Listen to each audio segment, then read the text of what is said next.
coin, stacking my coin. Bitcoin, Litecoin, Ethereum, cash. Bitcoin, Litecoin, Ethereum, cash. Stacking my coin, stacking my coin. Stacking my coin, stacking my coin. Bitcoin, Litecoin, Ethereum, cash. Bitcoin, Litecoin, Ethereum, cash. Since I was born, been stacking my coin. These niggas pop, my money keep growing. Your girl is a dot, she all on my groin. She blowing my horn, we fuck like porn. These rappers is whack, they lyrics are corn. I'm getting this money, it never get born. I'm loading my strap, they calling law. Fuck around on your clap, for running your jaw. If it ain't about the dollars, then it don't make sense. Got me sipping brown water, but it ain't from Flint. Trying to chase all this bread, though the shit won't last. About to shut the city down like the crypto crash. Stacking my coin, stacking my coin. All right, ladies and gents, episode 91 coming up in a second. Make sure you guys hit that like button, smack that like booty. You know how we do it. So share, subscribe, all that good stuff. I got links to Hotep and Rice in the description of this video. Let's get it, people. Let's go. Smoking on that crippy got me cliff high. Steam pot, heat rock, slingshot. Surfing through the city while them chips rise. Hot boy, do it big time. Element with my summer bay, we booed up. Cali hit the bay, we fly MIA, we pulled up. Sipping on this drink, bitch, I know the way. We juiced up, nigga violate till it's JFK like your roof up. Coin daddy bout them chips, nigga, rap snacks. Face all in a box, nigga, Snapchat. Fucking with the ops to get you clapped back. No cap, nigga, rap. Tonight, we are going to be talking about the Twitter files 6.0, if you want to say it. Trump's NFTs sell out. Did he do another hack? Did he hack the system? Ladies and gents, we're going to talk about that. And speaking of hacking the system, psychedelics, nootropics. We're going to talk to Hotep because he's got his own line. And I'm very intrigued by this and may help you guys. I mean, I'm new to this whole world, so I know Rice is on it. We're going to definitely talk to everybody in the chat room about it. Let's get it. Make sure you guys like, share, and subscribe. Let's go. Let's go. Let's go. Stacking my coin, stacking my coin. Bitcoin, Litecoin, Ethereum, cash. Bitcoin, Litecoin, Ethereum, cash. Stacking my coin, stacking my coin. Stacking my coin, stacking my coin. Let's get ready to rumble!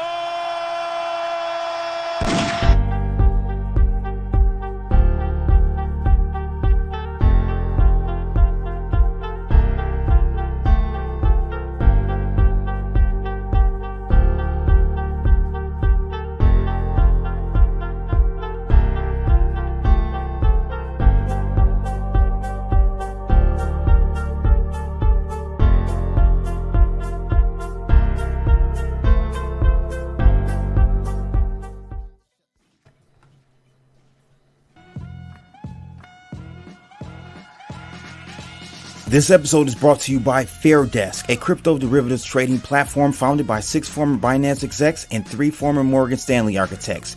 FairDesk is a company focused on building a platform that enables traders to profit from both rising and falling markets. Sign up today and CB will credit you up to $600 in trading funds. For more information, visit fairdesk.com. Link in the description below. Hot boy, do it big time. Element with my summer bay, we booed up. Cali hit the bay, we fly MIA, we pulled up. Sipping on it, Fuck it! Do it live! I'll write it and we'll do it live! Okay. Ready? Fucking thing sucks! We'll do it live. Okay. Oh, yeah, ladies and gents, we are doing it live, and I got some major figures. One of my boys, that's like my brother from another mother, Rice TVX, Hotep. It's been a while. Ladies and gents, let's get it cracking. How's everyone doing tonight? We got Hotep in the middle, Rice on the right, Blood on the left. Hotep, you're a genius. Hotep.com. I love it. You got that echo. Got the Alex Jones. Got the Alex Jones going on. Let me see. Hotep, you're a genius. HotepJesus.com. There we go. That's that Alex Jones drop. I knew that. Alex Jones drop. That's major keys right there, ladies and gents. Yeah. What's going on? If you guys don't know who Hotep Jesus is, you're living under a rock. But yeah, for sure, bro. I ran into him down in Florida, Miami. It was great to catch up with you. Rice didn't get a chance to make it out there, but you were there in spirit for sure. Hotep, I'm gonna just bring up on the screen really quickly. Tell them where they can find you, bro. I mean, you got over 270,000 followers on Twitter. You're doing your thing. Been on Alex Jones a few times. Been on Joe Rogan Experience. I feel like until you hit 1 million, you're nobody. You know, welcome to the nobodies. Yeah, well, hey, look, you're sandwiched between nobodies, brother. It's only downhill from here. Then your network is your net worth. It ain't looking good for you, then, bro. No, if we put ricecrypto in the middle, we have an Oreo sandwich. I always make the joke. I always do. But it would be a weird Oreo because I'm just an albino. Look at that. We got Oreo. Bring him in the middle. Yeah, we got an Oreo go. Right, Hotep, man, tell them how they can find you. I got your Twitter up right now, bro. HotepJesus.com. My latest nootropic, we'll talk about that later. That's trymasterfocus.com. But HotepJesus.com is where I'm operating out of my own website. It's funny because Wendy O was talking earlier about how I convinced her not to use Linktree, and Elon has since banned, or recently has banned Linktree. And so, yeah, I've never used Linktree. I do everything through my website, hotepjesus.com, and I got Wendy O to do the same.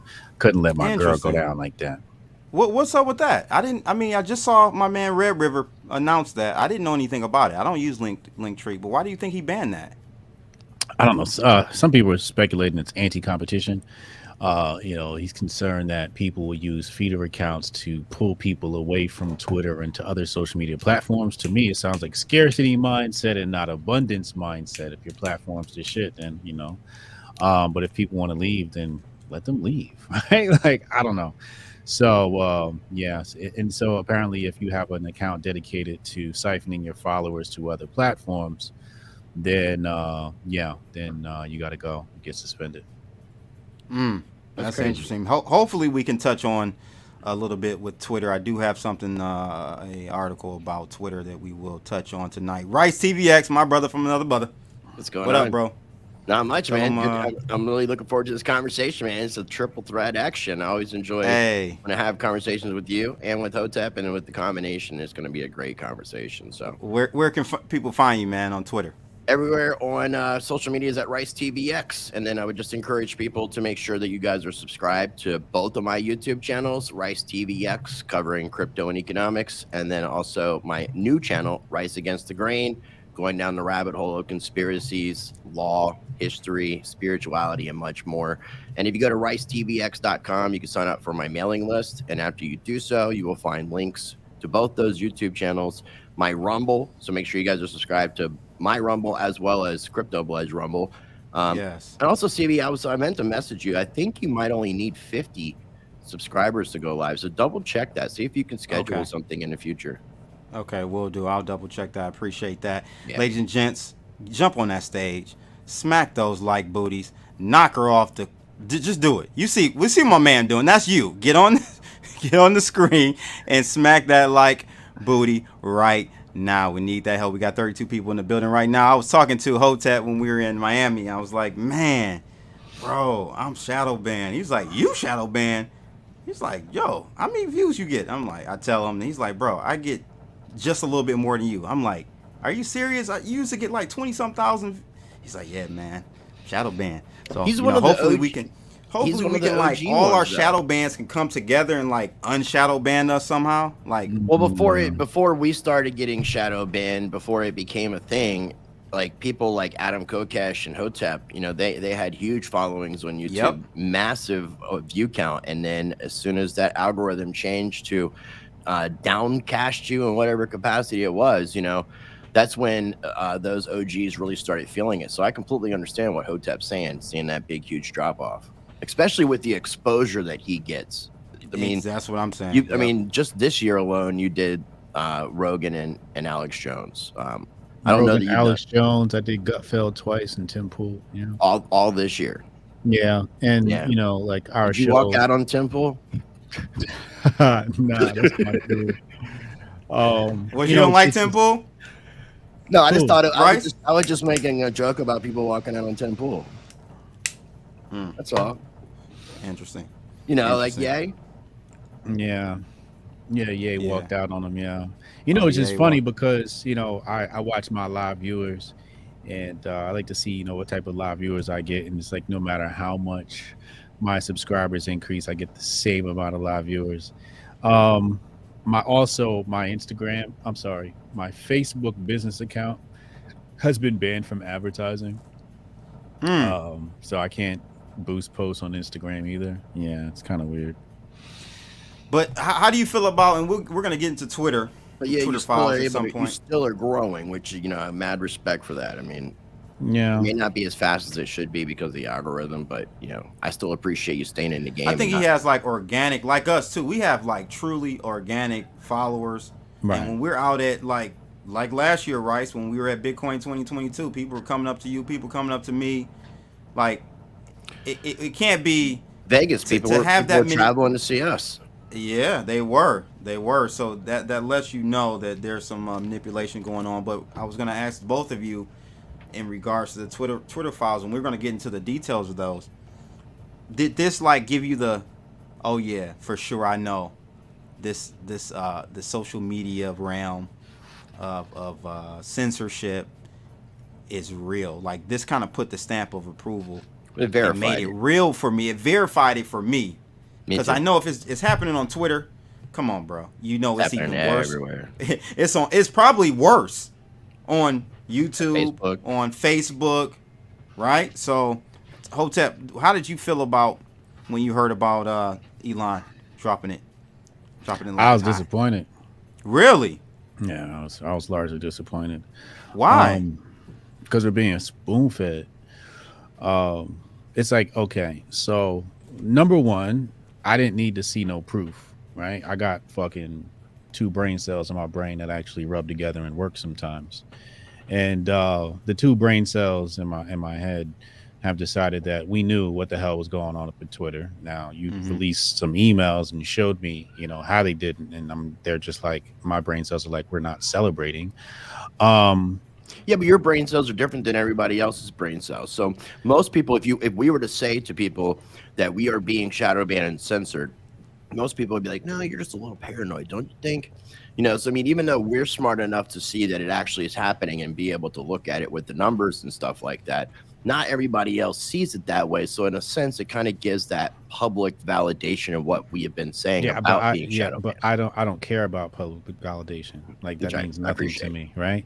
Like my followers come to me and tell me I'm shadow banned. Like I don't have to say it, right? My followers come and be like, yo, your YouTube channel shadow banned. I had to follow you twice. I had to subscribe to you 3 times. I'm not getting notifications. I know, Rice, you get that too. But I think the main thing for me with the Twitter files was, did you want a brain dump? You wanted like Jack Dorsey was like, just dump it all out? Well, if you're going to drip it, that's fine. But let me see the email string of the things you're talking about. So if you're talking about the FBI or whatever it may be, well, let me see that email dump. And then you're going to come out with part 2. Let me see that email dump. And then but give me, I want the same file that you gave to Matt Taibbi, Barry Weiss, and whoever else. Give us the same file in a downloadable. And if you want to, redact certain private information, sure, go right ahead.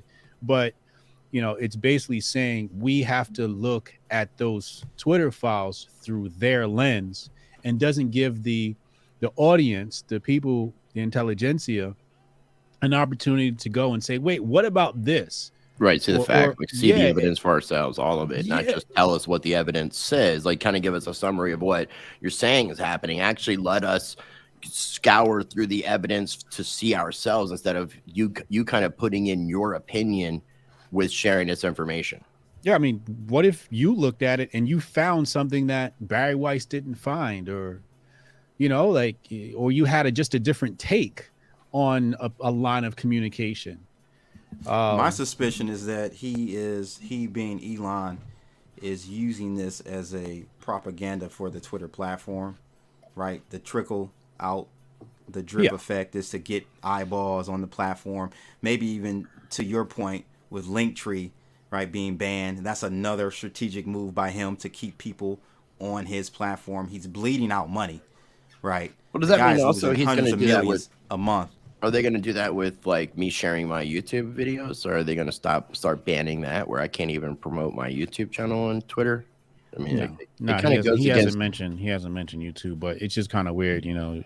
The stipulation was if you exclusively use the account to promote your other channels, right? That's basically what he's saying. Okay. Which I guess makes sense. I don't know. He wants engagement versus just straight promotion. Yeah. Interesting. I guess, you know, my thing is, I know why Elon's doing this stuff, and I get the marketing. That doesn't mean I have to like it. Right. Like, it's good for Elon, it ain't good for me. In all your trips to Austin, Hotep, have you had a chance to meet Elon or speak with him? No. Okay. I was just curious. That would be really cool. Yeah, sure, I guess. Well, I say really cool as in being able to have somebody who's a little bit more realistic asking questions as opposed to people who I think are like worshiping the guy. I mean, people are putting him on a pedestal. So you think, Rice, that Joe Rogan worshipped him when he had him on the show? No, I'm not saying softball? I mean, I think they're friends, and yeah, I think that he might have went a little easy on him, you know. But they're friends, yeah. Yeah, they are friends. My thing is, I don't have any questions for Elon. I don't have shit to ask him. I know why. Why would I ask him a question I already know the answer to? You wouldn't be a good interviewer.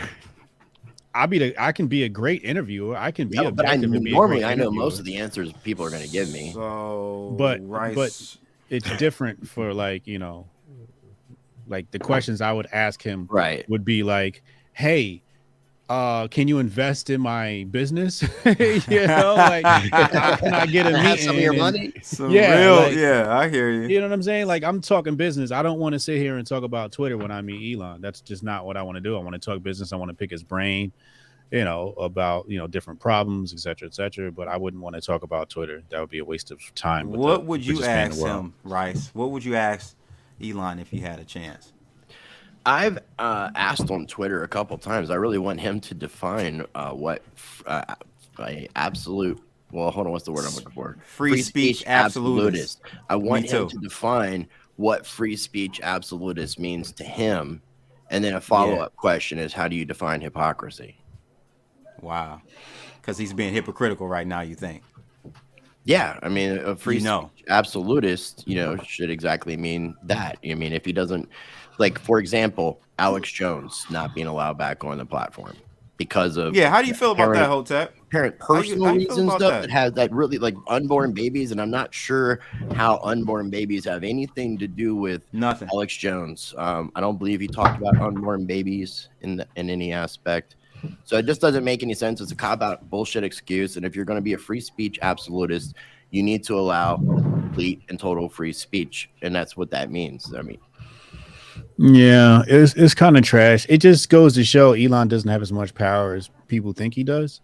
At some point, he's got to capitulate to the mainstream media, has to capitulate to cancel culture, because if he brought Alex Jones back, all hell would break loose as far as the media is concerned, right? Like, he would really be attacked. Like, you thought well, look at what he did with the journalists, right? When he eliminated a journalist and he suspended them for 24 hours. He couldn't take that heat. He couldn't stand 10 toes down and say, you try to dox me and you are permanently suspended, right? He went and did a poll and said 24 hours or 7-day suspension. Old Twitter guard, you was just done. Right. But that's not equal for everybody either, back. Though. He's not giving everybody a chance to have a vote, a community DAO kind of vote for what happens with every situation, though, unfortunately. So is that even doable? Is that realistic to have that? No, but it's not realistic to do it with one situation and not all. Not as the owner of. I say if the old guard was suspending people left and right, you know, recklessly, that's what the Twitter files were about, permanently, and he couldn't stand 10 toes down and suspend not even 16 journalists. Like, how many journalists exist? Thousands of journalists exist, and he couldn't stand 10 toes down and permanently suspend these people for doxing him after he said he was concerned about the life of his child, right? But also, Alex Jones can't come back because he was concerned about the life of his child, right? So as Uchi Wally Wally is at one mic. The truth is it's inconsistent. It's inconsistent because at some point Elon has to capitulate to the cancel culture mob. This is just facts of the matter. And I don't think I would be any different if I sat in that seat. I would probably... that's exactly what I was going to say. I think at the end of the day, what happens is this whole free speech, and this is a good point, Rice. Free speech absolutist. I don't think you can be. Not with a broad, big, wide-reaching platform like Twitter. You can't because you're going to contradict yourself. There are some things you're going to want to censor. I would love that. I mean, you have security reasons. Yeah, I get it. I get there's some things that kind of go against natural law and cause harm. I mean, those kind of things, here's what this comes down to. Only thing a man has in this world is his balls and his reputation. Okay. And if Elon makes a wrong turn to Albuquerque, the media will destroy his reputation and as a result, destroy everything he's ever built. And they do not care about your reputation. Trust me, I know they try to destroy my reputation every time I go on Fox. They will destroy your reputation. And that's what he's afraid of. So if he didn't bring those journalists back, the media has the ability to create or destroy heroes. They can make you a villain or they can make you a hero. We saw that with Trump. It went from hip hop loves Trump to Trump is the most evil racist ever, right? Yep. So, the media has that power. So the one group of people you really don't want to mess with are the people that control the media. Well, let me ask you, Hotep, do you see people, the general masses waking up to the fact that the mainstream media is being utilized and manipulated in these factors, and we start seeing a change in what people consider to be media and news? No. None at all. You can get somebody to admit that they don't trust the media. It's not going to change anything. The rise of example. For example, let's go for example, right? Last 2 years, wear a mask, take this inoculation. Okay. Now, when you ask the people that wore their mask and took the inoculation if they trust mainstream media, the people I've asked have said, no, we don't. However, they still wore their mask and they still got the inoculations voluntarily. These are people I know. But you know why? Because it's vis-a-vis their friends. It's a network effect, right? So their friends their friends, their family members trust mainstream media, and so they're kind of like looking like the outcast, the eyeball, the black sheep in the family. Right. My family already know I'm gone. They already know. They expect the total opposite of everything when it comes to me. So when they saw that I wasn't down with it, and they weren't upset, and we could live happily ever after. But that's what it comes down to. Nobody wants to be the outcast of the group. Nobody wants to sit outside of their friends. Nobody even wants to challenge their friends. They know what their friends think, and it's just easier to go along to get along. So, and I'm gonna take it a step further because my wife, she quit her job over that jazz. Medical related, medical, right. And a lot of people can't do that, and that's another reason why financially, you got a dollar amount tied to or your livelihood tied to that. Most people are gonna have to do it. Well, that's what I mean. That's kind of like what's going on now is like, in a sense, getting people to be reliant upon the government more and more and more and more. And I think we're going to start seeing that escalate this year with all the rise of what's happening with the inflation, food costs, all this kind of stuff that's happening, and where people are going to need supplemental help for it. So people are going to become sucking the tit of the government, and the government's going to be filling the milk sacks as best it can for the people to come suck on them. Yeah, and they're going to I want to just look at this Benzinga article really quickly. I'll put a link to it later on after the stream. But it was interesting to me, guys, that from the Twitter files number 6, they were showing. I saw the Department of Homeland Security in here a lot, and I just wanted to get your take on how and what their whole involvement would be with Twitter and censoring stuff. That's pretty interesting to me to see Homeland DHS. Security. Yeah. DHS, FIBA, Chia. Who else is in there? Well, FBI, of course. Well, that's FIBA. FIBA. Okay, yeah. Yeah, FIBA, Chia, DHS. I want to say there's another one. Not NSA. Was NSA in there? No, I'm sure NSA. DOJ, Department of DOJ. Justice. Thank you. That's the one. What's that? DOJ. What's up with that? I mean, DOJ, I can kind of, but DHS, bro. I mean, like, again, right? Like, people saw these files and they were like, blah, blah, blah, blah. Meanwhile, I was the guy on the outside telling people Jack didn't stand a chance, right? So, you guys know I come from the tech world, startups, VCs, going public, seed stage rounds, all of that, right? So I know this world very well, and I know how much power a CEO and a founder has, especially when a company goes public. I don't know firsthand, but I know secondhand. Yep. When I saw Jack and the things that were happening with the bans, the shadow bans, and all that stuff, people were like, Jack, what are you doing? Jack, what are you doing? And I'm telling people, not defending Jack, just trying to tell people the truth. And I'm like, this ain't Jack, okay? Jack is way in over his head, okay? Mm-hmm. Jack, Twitter has been infiltrated by them agencies. Time ago. Mm-hmm. I said this numerous times. Oh, Hotep, what are you talking about? This is Jack. He can do something. Yeah, you telling me Jack gonna do something with Chia and FIBA and DOJ and really? He's going to listen is what he's going to do. He's going to do something. He's going to listen because there's not too many people that are really going to sit there and oppose governmental agencies. I mean, like most people, even myself included, I've not been in that position where I'm threatened to that degree. Right. I mean, it could be with the way that they have laws passed. They could, if let's just say Dorsey didn't even want to sort of cooperate, they could potentially just have locked him up and just said it was a matter of national security. Could have disappeared his ass. So yeah, I mean it's scary. Now the DHS, what's interesting is because I was involved with something cryptocurrency related in 2018, where a guy was claiming to own a bunch of land in Nevada that he was going to be selling the Bitcointopia project, and the DHS had gotten him prior to this for selling Bitcoin on localbitcoins.com for wire fraud charges, operating without a money transmittal license. And then me speaking with the DHS agent because I had to confirm that I was being contacted by an agency, and I happen to have one here in my town. So I went to the local office.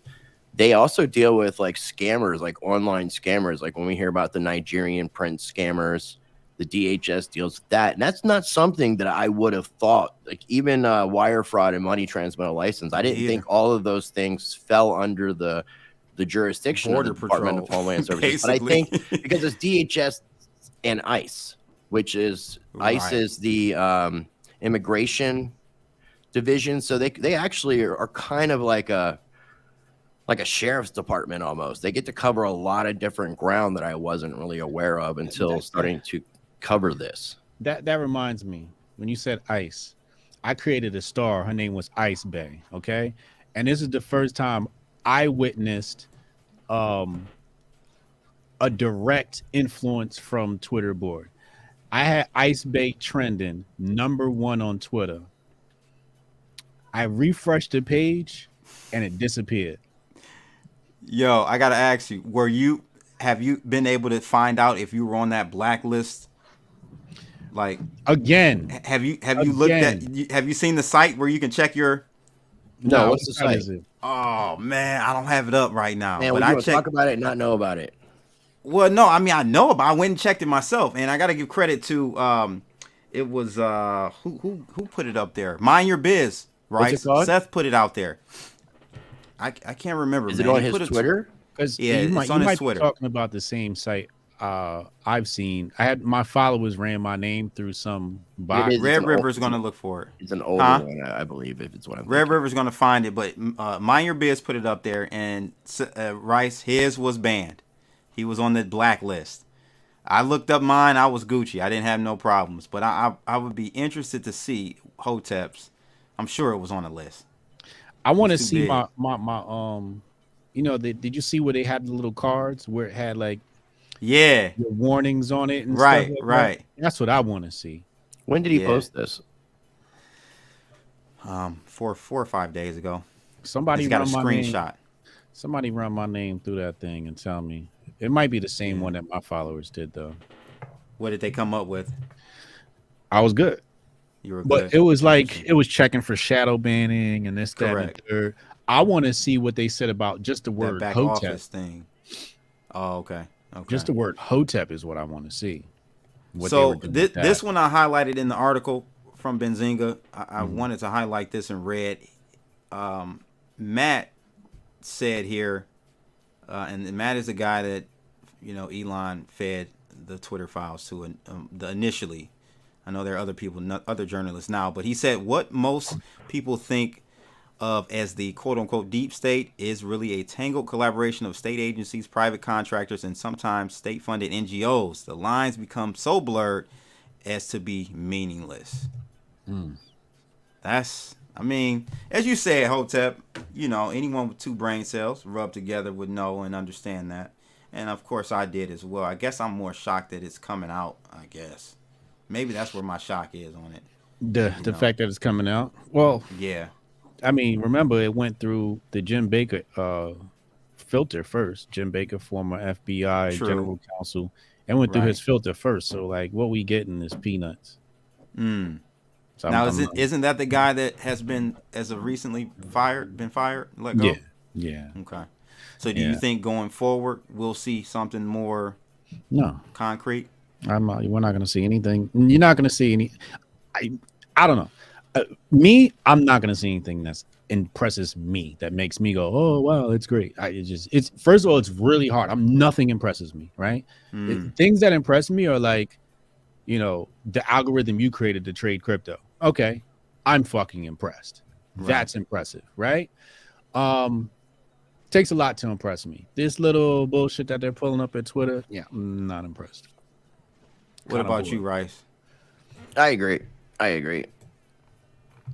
Y'all some real unimpressed ass niggas, boy. God, were y'all impressed or shocked at the UFO stuff? Like, to see the government literally start saying that is... Look at the JFK stuff. Like, what's actually been released and how much was supposed to be released, and they just keep this. This latest round that Biden did. Period. It's just been ongoing ever since that assassination took place. It's been ongoing. We still don't really have answers. So I don't really feel like we're ever going to be given actual truth. I mean, like we were talking about looking at the evidence with the Twitter files versus giving a summary of what the evidence is from a person's perspective, which already kind of dilutes the information with somebody's point of view being mixed into it. Right.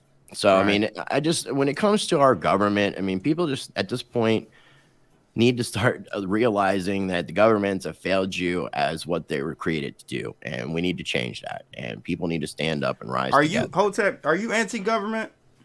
No, I'm not. Why not? Are you pro-federal government, pro-top-down government? Because I like to get things back to a state and local level and go from local bottom up. That would be the way that I would see the country moving forward in a more positive manner. I think that the size of the federal government is beyond what it should be, right? I like having a federal government as far as military and defense is concerned.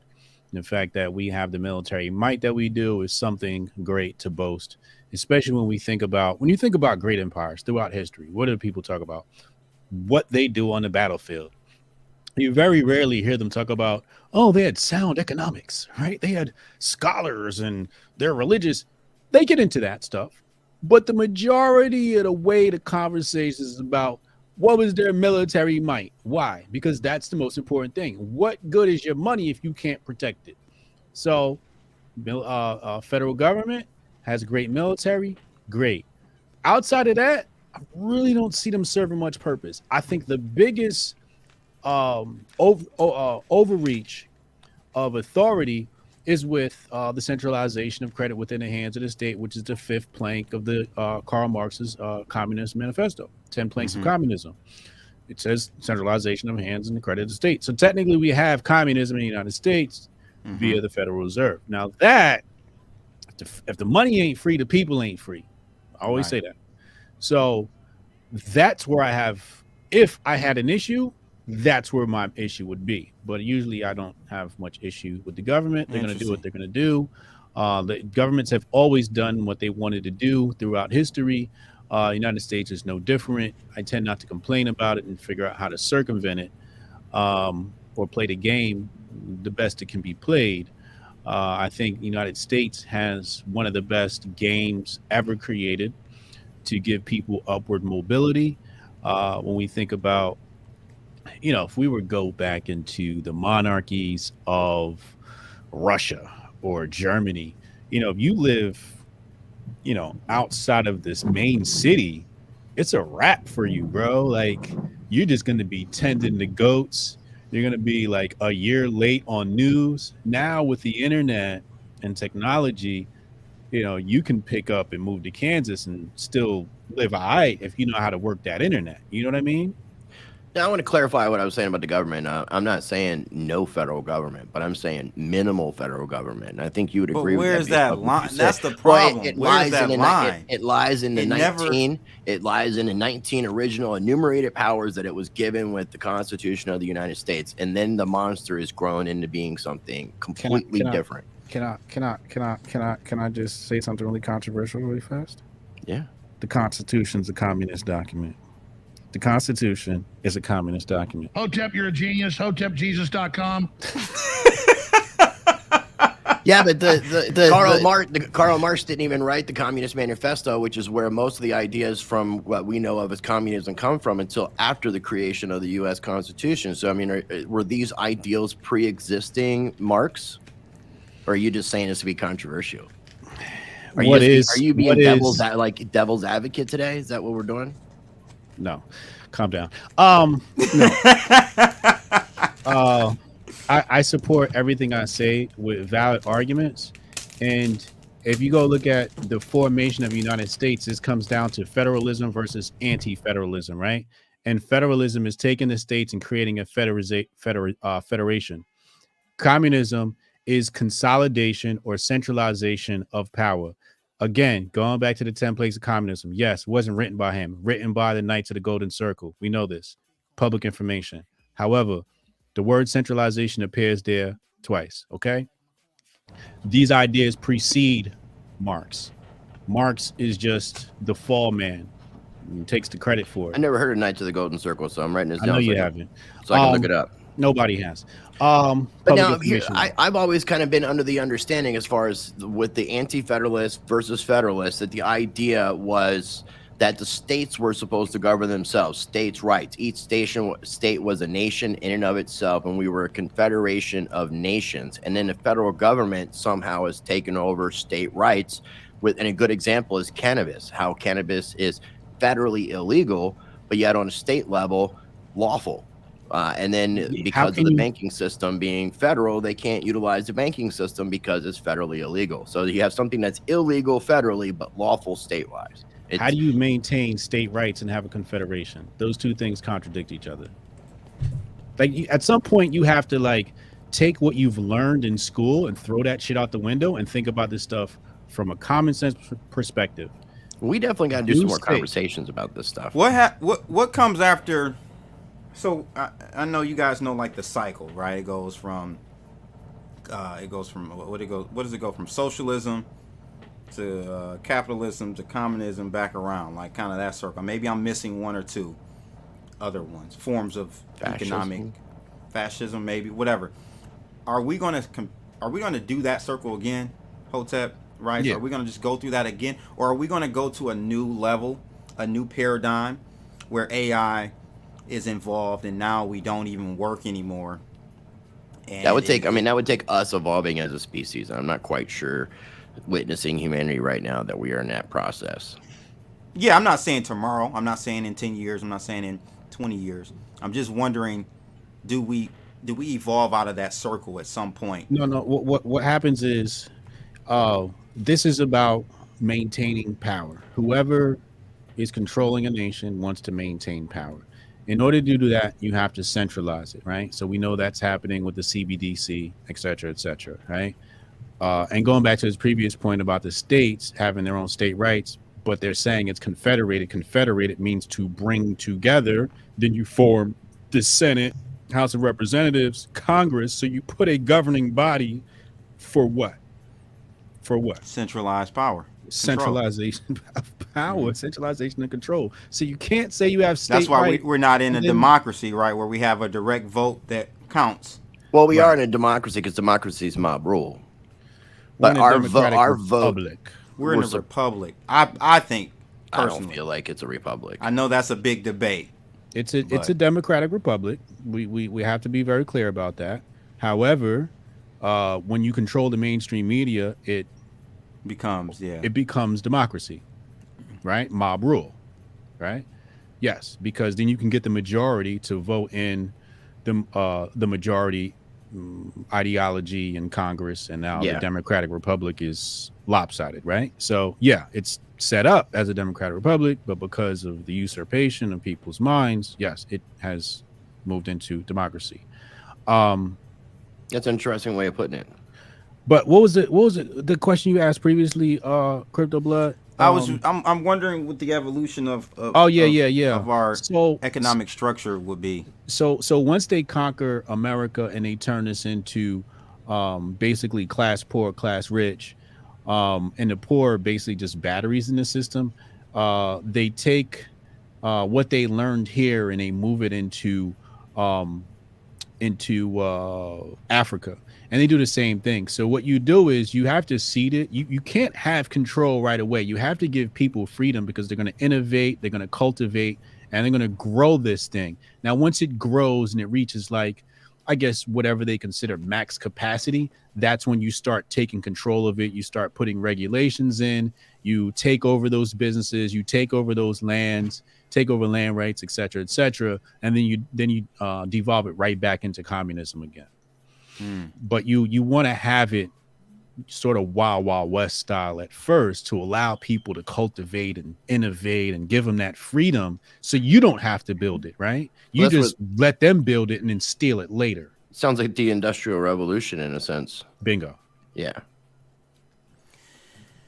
I'm interested to know this go round with AI, how that all plays into it, because I'm sure they can control us through AI, but I'm just wondering if they'll be able to do that this go around. Human beings are going to feed the AI. We are going to be the AI's battery, right? So you know how AI works. You got to dump a lot, connect it to a library, dump the library in there, right? It learns from the library. So what they're going to do is, some people, so let's say we're moving into a knowledge economy. I believe we're moving into an entertainment economy. But the people that don't have the knowledge and the ability to have entertainment are going to be moved into like a UBI type program, right? Be unemployed, exactly. Sucking the tit of the government, like I was saying. Yeah. So what they're going to do is they're actually going to connect these people to the AI, and the AI is going to study their human behavior and learn how to become human through humans. It's almost Matrix-like, but with taking the AI learning capability a little bit further. Yeah, it's really like interesting, kind of like immersive AI. As opposed to being on social media, learning from verbiage that's said, it's actually learning from experiences in some capacity from each individual. That would be a danger, because I mean, at that point, that's where the whole artificial intelligence thing kind of gets in this weird conversation. Because if we had AI in some sort of control capacity or leading our direction of humanity, any logical thing would start to look and analyze the planet and look at all the problems and all the solutions and realize that the three of us and everybody else watching this are the problem. And the solution for AI would be to get rid of humanity. And then we get into that Terminator kind of existence. I think AI does usher in control. Like AI is proxy for controlling the masses through UBI. Once you're sustaining your life based on the government giving you a check or a coin, right? Well, that's been happening though with people getting government assistance. It's just taking that. It's just taking the baby step. I know it's baby steps, getting people trained, and then and then all of a sudden it's like everything they need is from the government. Because the AI is going to eliminate all jobs. I'm very that I Well, really it can't that. eliminate every all, job. 98% of the jobs. Majority of jobs, yeah. Majority, Yeah. 90%. Something. It's going to be wild when we have cryptocurrencies working in a very functional way, where we have smart vehicles that are driverless, that go to a auto mechanic shop that's ran by robots, and there are no humans involved, but yet there's a monetary transaction for services. That's going to be. I have the theory. I have the theory that AI creates more jobs than it destroys. I mean, if I had the conversation with the creator, and I'm gonna say it like this: based upon previous precedent, when they invented the car, they said the same thing. Oh, we're gonna be out of jobs. I'm keeping my horse. When they invented the computer, they said the same thing. Oh, I'm gonna keep writing it down on paper. The computer's gonna take away everybody's jobs, and people adapted, and the computer created jobs. Like when I look at AI, this time, for example, Hotep, you've got the singularity, right? That's what they say. We haven't seen it, not even an inch of it. For example, just AI alone, machine learning has created jobs. You can now go and get a job in academia, teaching, right? You can go study the effects of you can be the individual who compiles libraries for the machine learning, right? But we're going to get to a point, Hotep, where literally you can go to Chat GTP right now and it'll build you. Right, but it's not that you a smart. Program. But then what are you gonna do with it? Even Sophia, like, is it gonna market the program? Is it gonna promote the program as a learning robot? Sophia That's what they say. At some point, you're gonna have AI marketing agencies, like which AI is better at marketing your product? You're just gonna go to them and they're gonna just.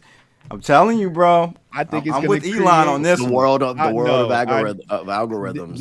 This stuff is fear mongering. This is what I believe. Man. I believe the whole AI thing is fear mongering. The only thing we need to fear about AI is when they plug it into that Boston Dynamics robot. That one that flip around. Yeah. The one that runs. What do they got going on Bro, in San Francisco or San Diego? Yes. And in Cali, they just authorized that they can use the They took robot. it back, right? What robots were? Is it any robots? Take it back? Is there a company that got the contract? Do you know? Have you looked into it further? Because I'm wondering if it's Boston Dynamics that got a contract with them. Boston Dynamics got sold. Somebody bought that shit. Because I'm gonna go Alex Jones real quick. Let me tell you something, Hotep. AI is going to take over. Okay.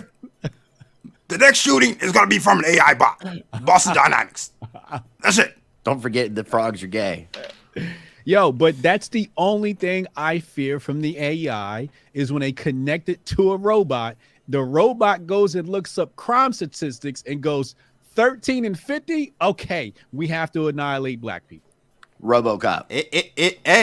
It's coming after me. Are they wrong? Are they wrong though? Then we'll have robot on black crime. Robot on black crime. Hotep, would they be wrong if they use objective, like, data to come to a conclusion? Could we be mad at them though? It's gonna look at the people currently in jail and go, black people are dangerous. High alert. Yo, okay, so let me ask you this: we have the AI look at the data, right, and say what the black on black crime rates. They're gonna analyze that and say, damn, these niggas kill each other at such a fast pace. They're a threat. It should take. I mean, I would imagine it's gonna learn. It's gonna learn about the world, the legal system, and realize that the world is not a completely fair place either. Too. I mean, any real analyzation will realize. It depends on what you feed it, though. It's what you feed it. Yeah. But so I got somebody that's working. If it just has access to the internet, free access to the internet, it should be able to learn everything uninhibited. It's what you what does that what you mean, seed though? it with though. It's whatever you seed it with is kind of the direction. Like when you watch aliens on movies and they watch some stuff and all the stuff starts going fast and they start getting history in their brain, like in the movies. But let's analyze this. You said free access to the internet. What internet? All of it, the dark and light web. Okay, so it's going to look at the amount of search results on Google, and it's going to get way more search results From white on Google, males, Yahoo, Bing. This shit's going to come out like a fucking white liberal communist. Yeah, it will. It will. Well, then I think you guys need to start a black-owned, black-positive search engine. Wait, what? Google. He said we should invent it. We should have a black-owned. A black-owned, black-centric, black-focused Yo, search engine just to help the algorithm. It's called Urban Dictionary. Now you ain't know that's what we use. UrbanDictionary.com.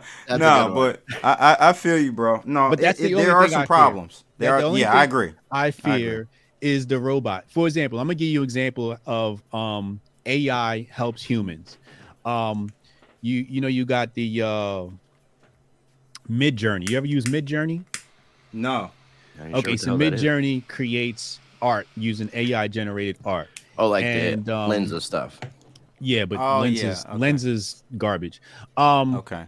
So basically, and Lensa is stolen art. Just allegedly, it's stolen art. It's taken libraries of a certain type of art, and those artists are complaining because they know that they were used to train that brain. Yo, that's another example, Hotep. Just to cut you off, artists are going to be eliminated, bro.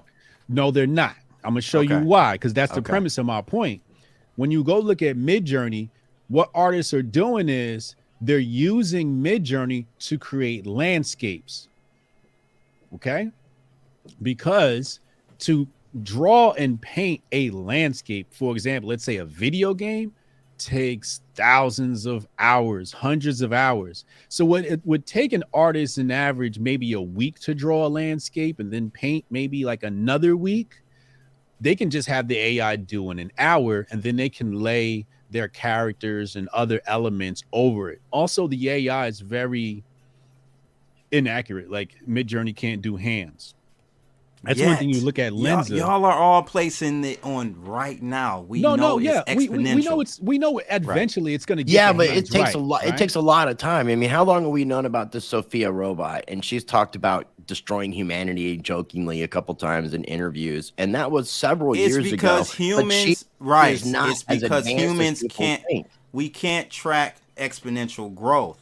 See, it's like this, and then it's boom. Right, it's going to shoot up at some point. Right, that's my concern. Allegedly, and I've questioned how the robots AI is. I say the robots get AI and kill us before. That's the singularity moment when the AI actually ends up inside one of these Terminator bots. That's the moment of That's the moment. They already said they're going to authorize the robots for war. Yeah, I just can't imagine two nations are battling each other instead of and just using bots to do it. At that point we should just create like stadiums like for these tournaments to take place so that we can monetize a movie about that. So that nations, instead of like having a war field and destroying actual real world, we could have stadiums set up all around the world for these nations to battle each other with their supreme robots. Late 80s was a movie. It was late 80s or early 90s where they had like this mech warrior, and you know your nation versus other nation. You had your mech warrior suit. And that shit was there was really a game like that too. Yeah, it's a game like that. I could definitely see us moving in that kind of direction in the 2000s. All right, man. Good conversations, guys. Was AI actually part of what we were talking about? Robot jocks. Completely tangent. Robot jocks. You got to go watch that. Never heard of that one. Yeah. Rice, I don't know, bro. How did we even get on AI? I'm not sure. But it was cool. It's good. Yeah, absolutely. I want to jump over to this crazy situation going on. This is out of Zero Head. Shadowy U.S. spy firm promises to surveil crypto users for the highest bidder. So this is like on some. And I was telling Hotep about this prior to going live. This is on some like Pegasus, the United States version of Pegasus, in my opinion. And you guys go search Pegasus when you get a chance. Let me read the description for it real quick. Yeah, please.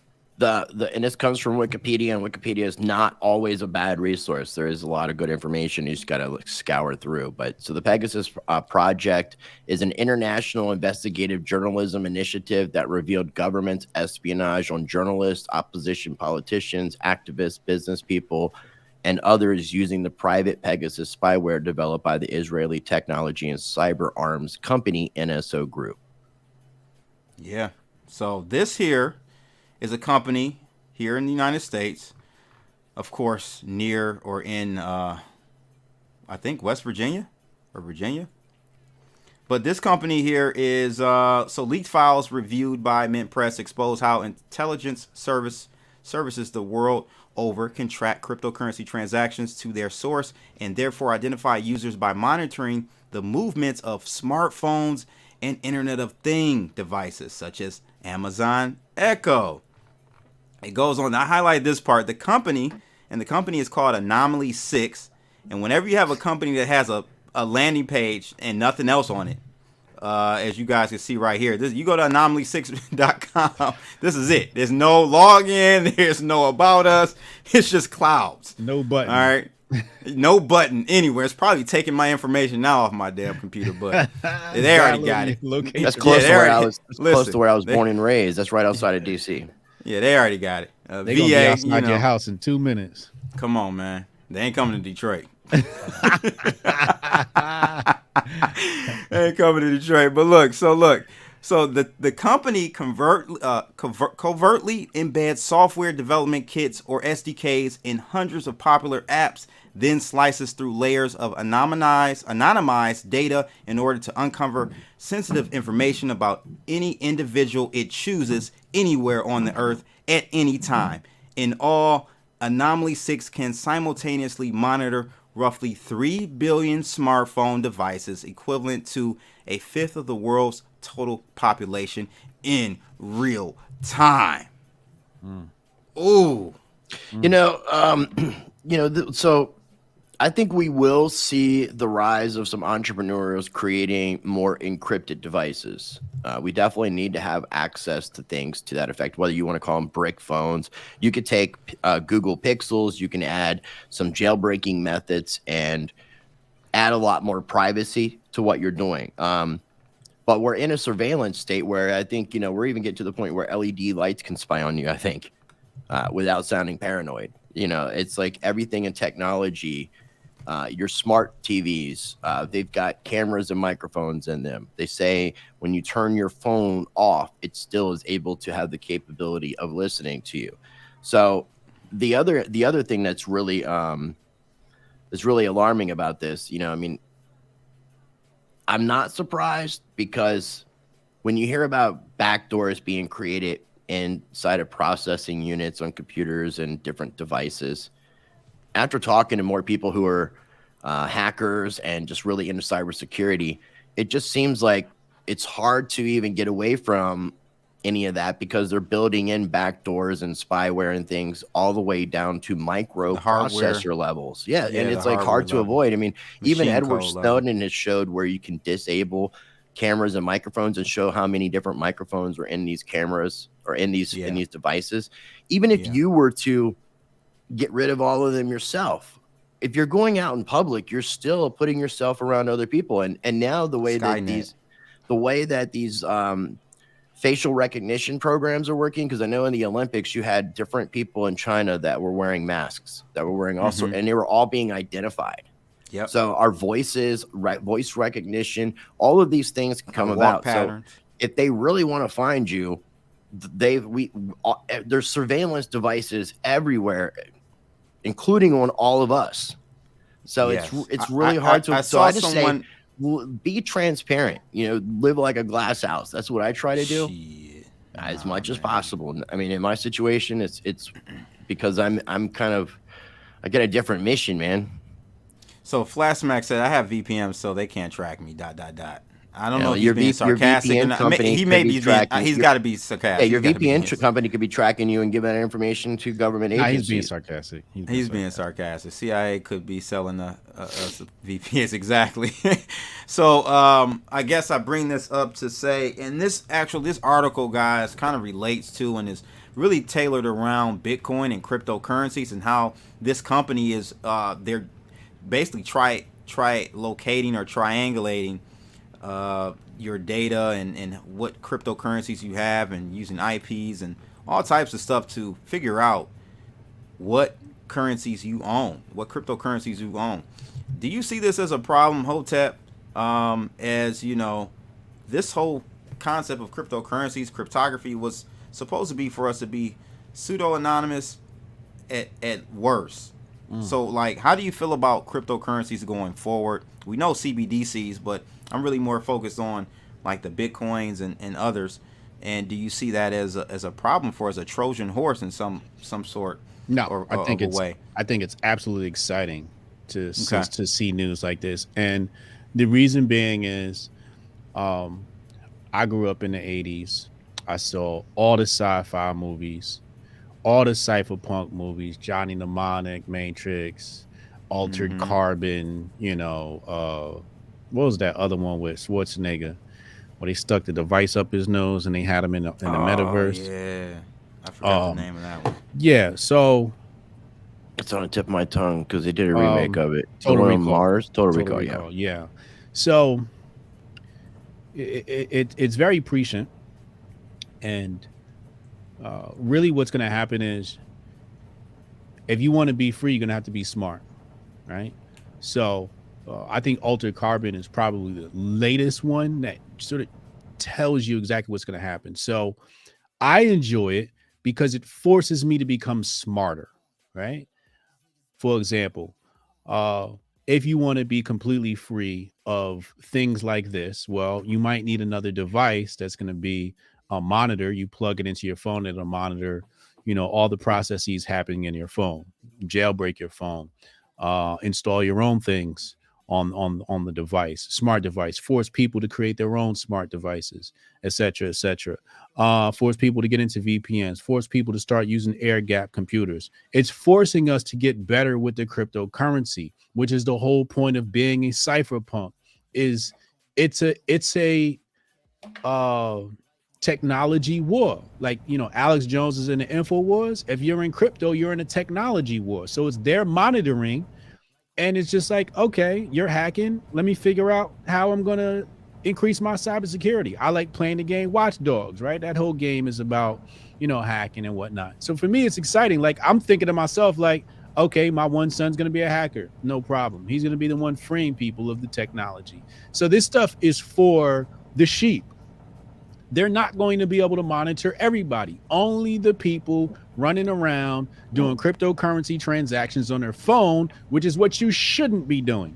You shouldn't be using a wallet on your phone. But let me ask you, Hotep, what you're saying though is like when you're increasing how better you are at trying to be, not just give all your information away. You're taking a lot more extra steps. The security you're having to do, basically. A lot of people are dealing with convenience.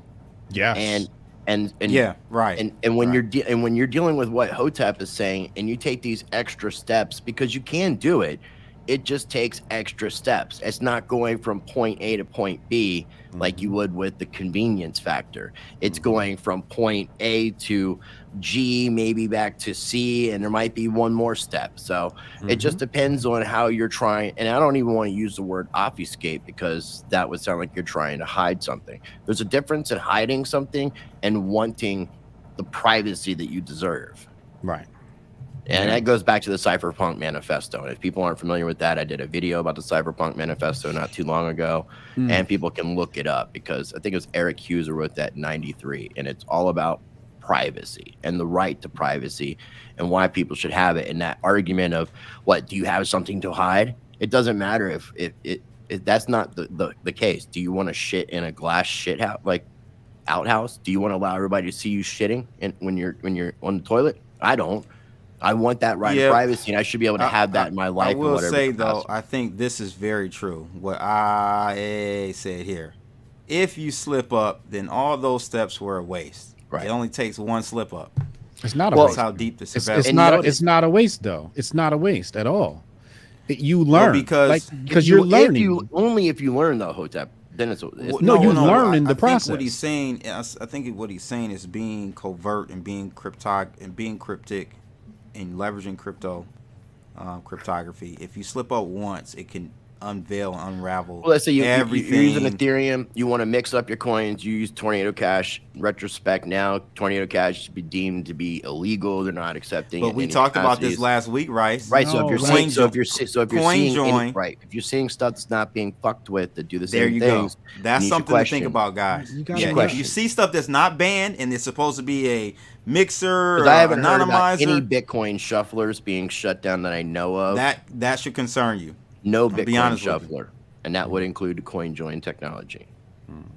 No, I just think that, let's say Rice Crypto is the pioneer in being cryptic, and he messes up.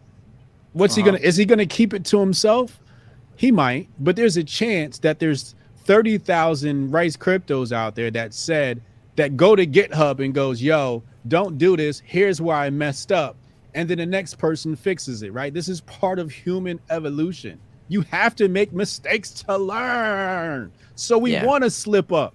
It's going to happen. But just because I slip up, I share with the next guy, go, yo, I slipped up, fix it here. And then he might slip up in another place. It goes back to the whole thing like contracts, right? When you sign your first contract as a music artist or a businessman, you get screwed. Then you go do your next deal and you fix the contract and you find another loophole where you got screwed until you get to the point where your contract is airtight. I just got screwed in the where you got a lawyer on retainer looking out for you and all that good shit. Yeah, but I just got screwed in a tech deal. But I wasn't mad. I took it as like, oh, okay, this is what I have to do in the next deal. Cool. Because when I get the next deal, which is going to be a bigger bag, I don't want to fumble that with the same exact mistake. Now I know how to secure the next bag, the next bigger bag. So life is about making mistakes. So you want to slip up. That's what my video Fail Fast is about. Fail Fast is the name of my video. Type in Hotep Jesus, fail fast. We need to hurry up and make mistakes because that's how you learn. Well, I like the fact that you were even adding the fact that, because I was saying it as long as you learn from your mistakes, but I like the fact that you added to other people, whether or not you learn from your mistakes, other people still can learn from your mistakes. Yeah, absolutely.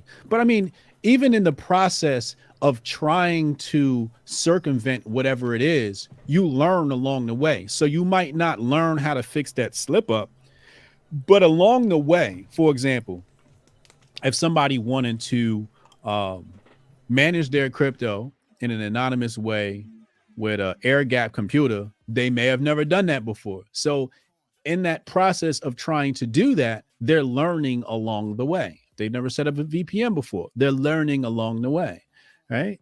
So, for example, my biggest thing is for kids to learn cybersecurity, especially the ones that are more inclined to be great at math and have very logical thinking. Move them into cybersecurity. I think cybersecurity is going to be one of those things that you're going to find is a big talking point amongst conservatives 50 years from now. 50 years from now, conservatives aren't even going to look like the conservatives today. They're going to be cypherpunks. Okay? Conservatives in 50 to 100 years are going to be cypherpunks. They're going to be outcasts of society, just like they are now. They're going to be, all these right-wing nationalists want privacy. That's how they're going to talk about these people. And these people are going to be VPNing, fucking ghost IPing, Faraday caging, air gapping. This is the thing. This is going to be their everyday life. Yeah man. The Fourth Amendment no longer exists. Does any of the Constitution technically our Second Amendment doesn't exist? Well, people still have guns. Just we're not in Australia, we're not in the UK where it's an outright do straight. they have guns? Or what do they call it? It ain't like Idaho. Idaho? What you mean? What is it? Man, Idaho is the most strapped state in the country. Really? I think the average is like, chat, go look this up, 40-something guns per household. Yeah, but do they allow open carry like they do in Texas? Yeah. That's awesome. Because I would love to have like two little Have you been to Idaho? I have. I know you be going all over the place, bro. I got my peoples out in Idaho. Got Hotep Nation in Idaho. Mm-hmm. So I want to talk about, I saw a video, Hotep, of you talking about separation of church and state. Yeah. In the United States. I wanted to talk to you. Both of you guys are, I don't know, Rice, would you consider yourself religious or just spiritual? Spiritual. Religion is man-made control bullshit. Okay. So let's talk about that really quickly. You know, it's not going to be quick, but I mean, let's just kind of run through this before we get to some of these other pieces, because it kind of plays into what we've been talking about, controlling and not controlling, in government and not to be governed. So what do you feel? And I'll start with you, Hotep. Like, kind of go over that video that you did about separation of church and state. Let's talk about spirituality and religion and what these things are. Okay, religion is structure without spirituality, and spirituality is religion without structure. They're missing each other. Okay, spirituality has no ritual, and that's where religion beats spirituality through and through. Specifically Islam. You show me somebody spiritual or a group of people spiritual, they all got different types of rituals. But Islam, they all pray 5 times a day. They all got their mat and they bow their head and they face east. That is a spiritual practice. Yo, when I heard Tate, Andrew Tate, if I had to pick, I think he's Muslim now. Yeah. If he had to pick a religion, he would pick being a Muslim. Yeah. I was like, damn. I would too. I'm not religious, but if I had to pick one, it would probably be that one, because it is the most strict, the most dedicated, in my opinion. I know I'm probably offending others, but I do. You make a good point there, Hotep. Well, as somebody who knows, like, you know, all these religions that we just spoke about, Christianity, Judaism, and Muslims, all come from the Abrahamic religions, and of that, I mean, they have the same belief system. And one of the things that really woke me up was just this year was like looking a little bit more into the banking system and knowing about usury and debt, and seeing how Christians and Jews participate in the traditional system that's based off usury and debt, and still seeing the Muslim culture they do not want to participate in it. And I've noticed a lot of the Middle Eastern wars where they're trying to get those nations to join the global banking system, which again is based on usury and debt, goes against all their beliefs. They stuck to their guns when it came to that. So I mean, there's a lot of things I don't necessarily agree with, but I like the fact that they've been very strict to what their beliefs are, and it doesn't seem to have altered from the creation too much up from where we are today. Should there be separation of state and church, in your opinion?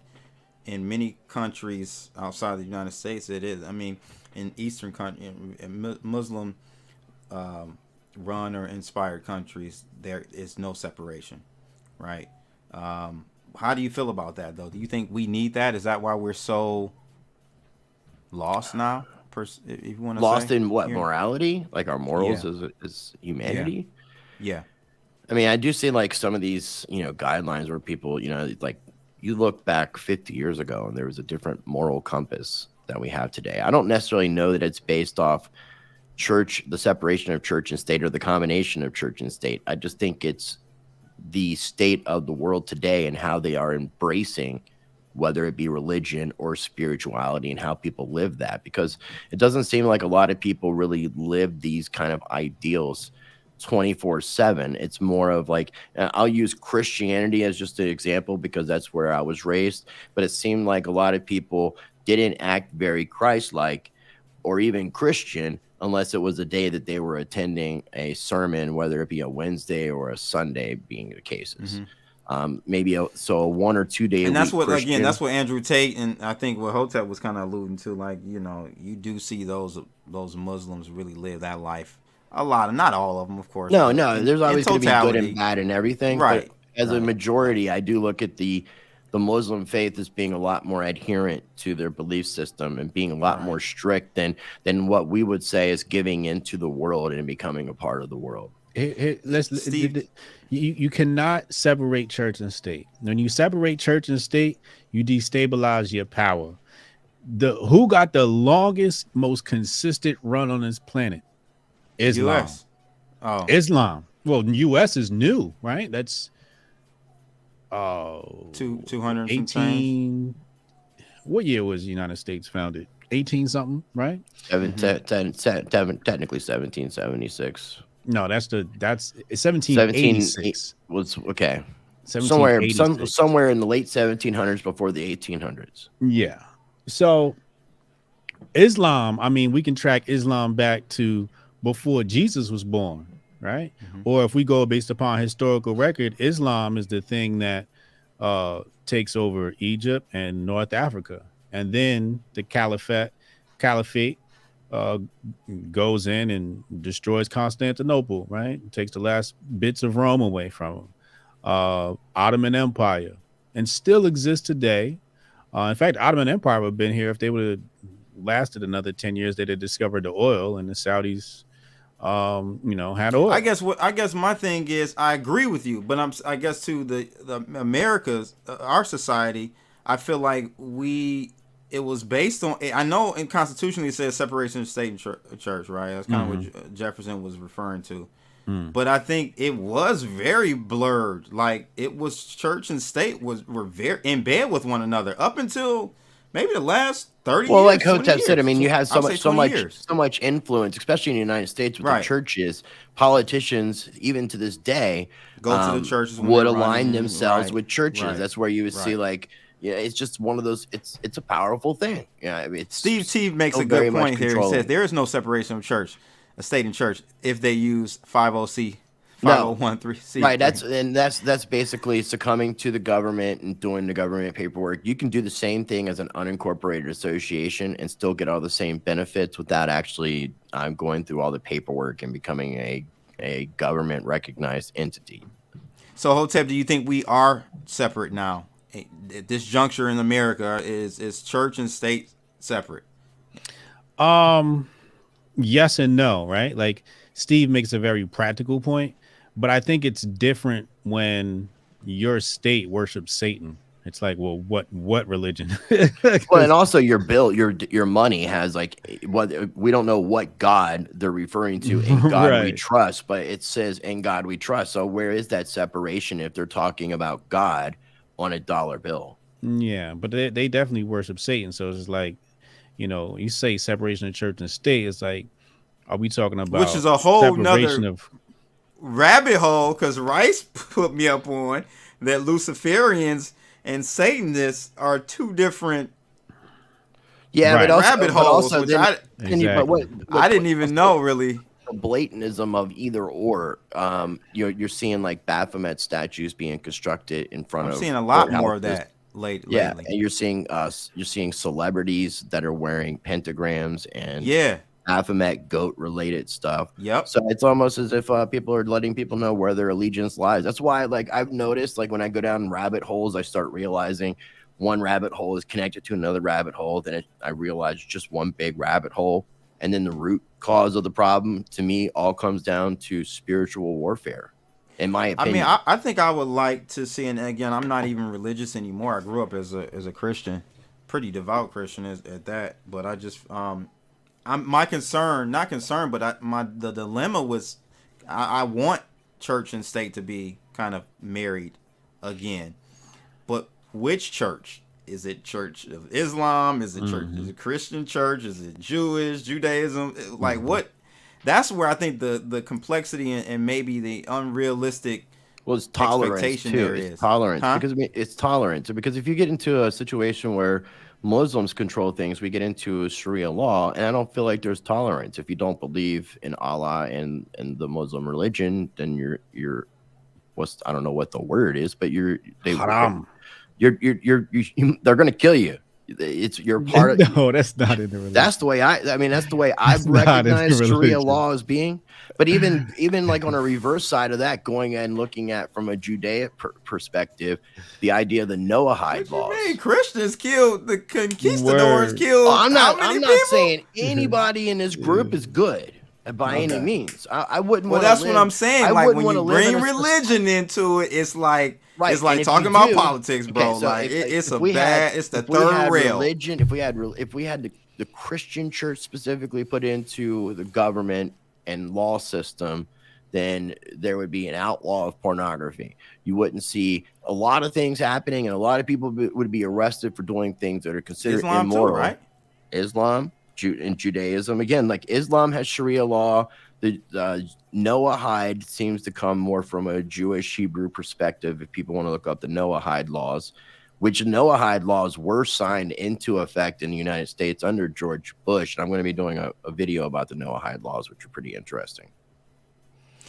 Yes, it's What are you smiling about over there, Mr. I Sharp? don't know, man. He's probably watching The chess chat. right now. No, Okay. the The chat. chat. I'm looking at the chat. Yeah, Are the they, chat's saying, showing are they that, making bro? fun of the cream in the middle of the Oreo? What are here? they saying? One dude said, "I'm glad I'm atheist." That's the one I was laughing at. Chris 6. Yeah, he said, That "I'm is a glad I'm-" religion. That's what I was. That was my next Isn't it? response. Yeah. Oh, okay, right. Well, the It government is, bro. The government itself It's to me is a crazy. religion. No, but like on that point though, And like you have the I didn't know Republican this and either. the Republican and Democrat denomination of the United States religion, United States government religion that people adhere to. Well, you know what it does? At the end of the day, it shows me it's human nature to be Tribal? in factions, We're tribal. tribal. But you know the thing No is, matter we will what. always be tribal. In your belief in nothing, there is still tribalism. Yeah. Like there are different type of atheists. I'm like, what the hell? Oh my god, bro. but I don't understand it. we're We're good at dividing ourselves. we are missing out on the main religion of the world, Which is money. Hotep, you're a genius. HotepJesus.com. oh god, I want to money. start calling you Hotep Mammon. Low key. That's the religion. You're right, man. Unfortunately, I hate to boil it down to that. It Well, sounds they very, say it's the root of all evil, right? But I guess it's the love of money is the root of all evil, because having fuck you money and doing good for the world isn't necessarily an evil thing. Shaka Akmos is the one that has a lecture, and his lecture is titled "Ancient Egypt's Religion Was Money, Was Business, Commerce." Commerce controlled the world, man, thanks to those good old Phoenicians. It doesn't control the world. Everything is operated under commerce. It doesn't control the world. What controls the world then? Banks.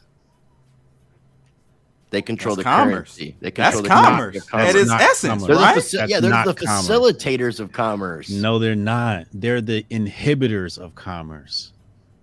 Inhibit. They allow, especially in today's day and age, with credit cards, debit cards, and all the convenience Okay, things so that we have. he's saying. Okay, hold on. Let's back up. We might even have to hit that soundboard again with Alex Jones. Educate us, Mr. Sharp. Come I on. think I know where he's going because. So I think I'm just gonna interpret what I feel he's saying there is that we should be able to have peer-to-peer transactions. Yeah. Right. There you go. Right. That's Right. why I'm And so putting my banks- hand in my hands. Banks because are the intermediaries that skim off. They skim off the top, right? They skim. Well, I'm just they're saying, in skimming. a traditional way, though, they have facilitated making commerce easier in that aspect. Facilitated convenient in that stealing. aspect. Yeah, no, I agree. I was not thinking about the peer-to-peer factor, but I agree. Yeah.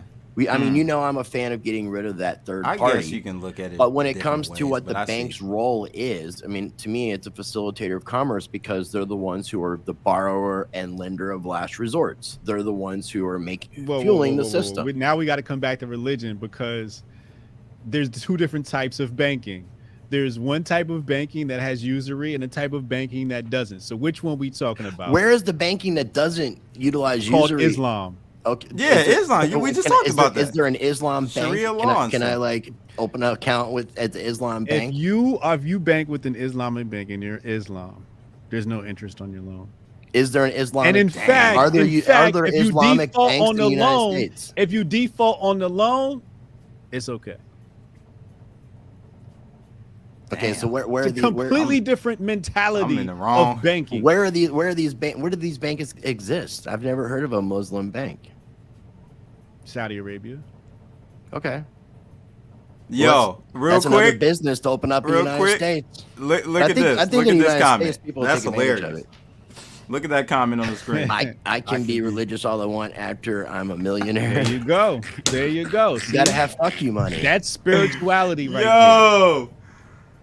Yeah, because then you can go and like travel the world, see what see what. there. You can't explore. meditate when you broke. No, you're thinking about how you're paying your bills. You can't clear your mind.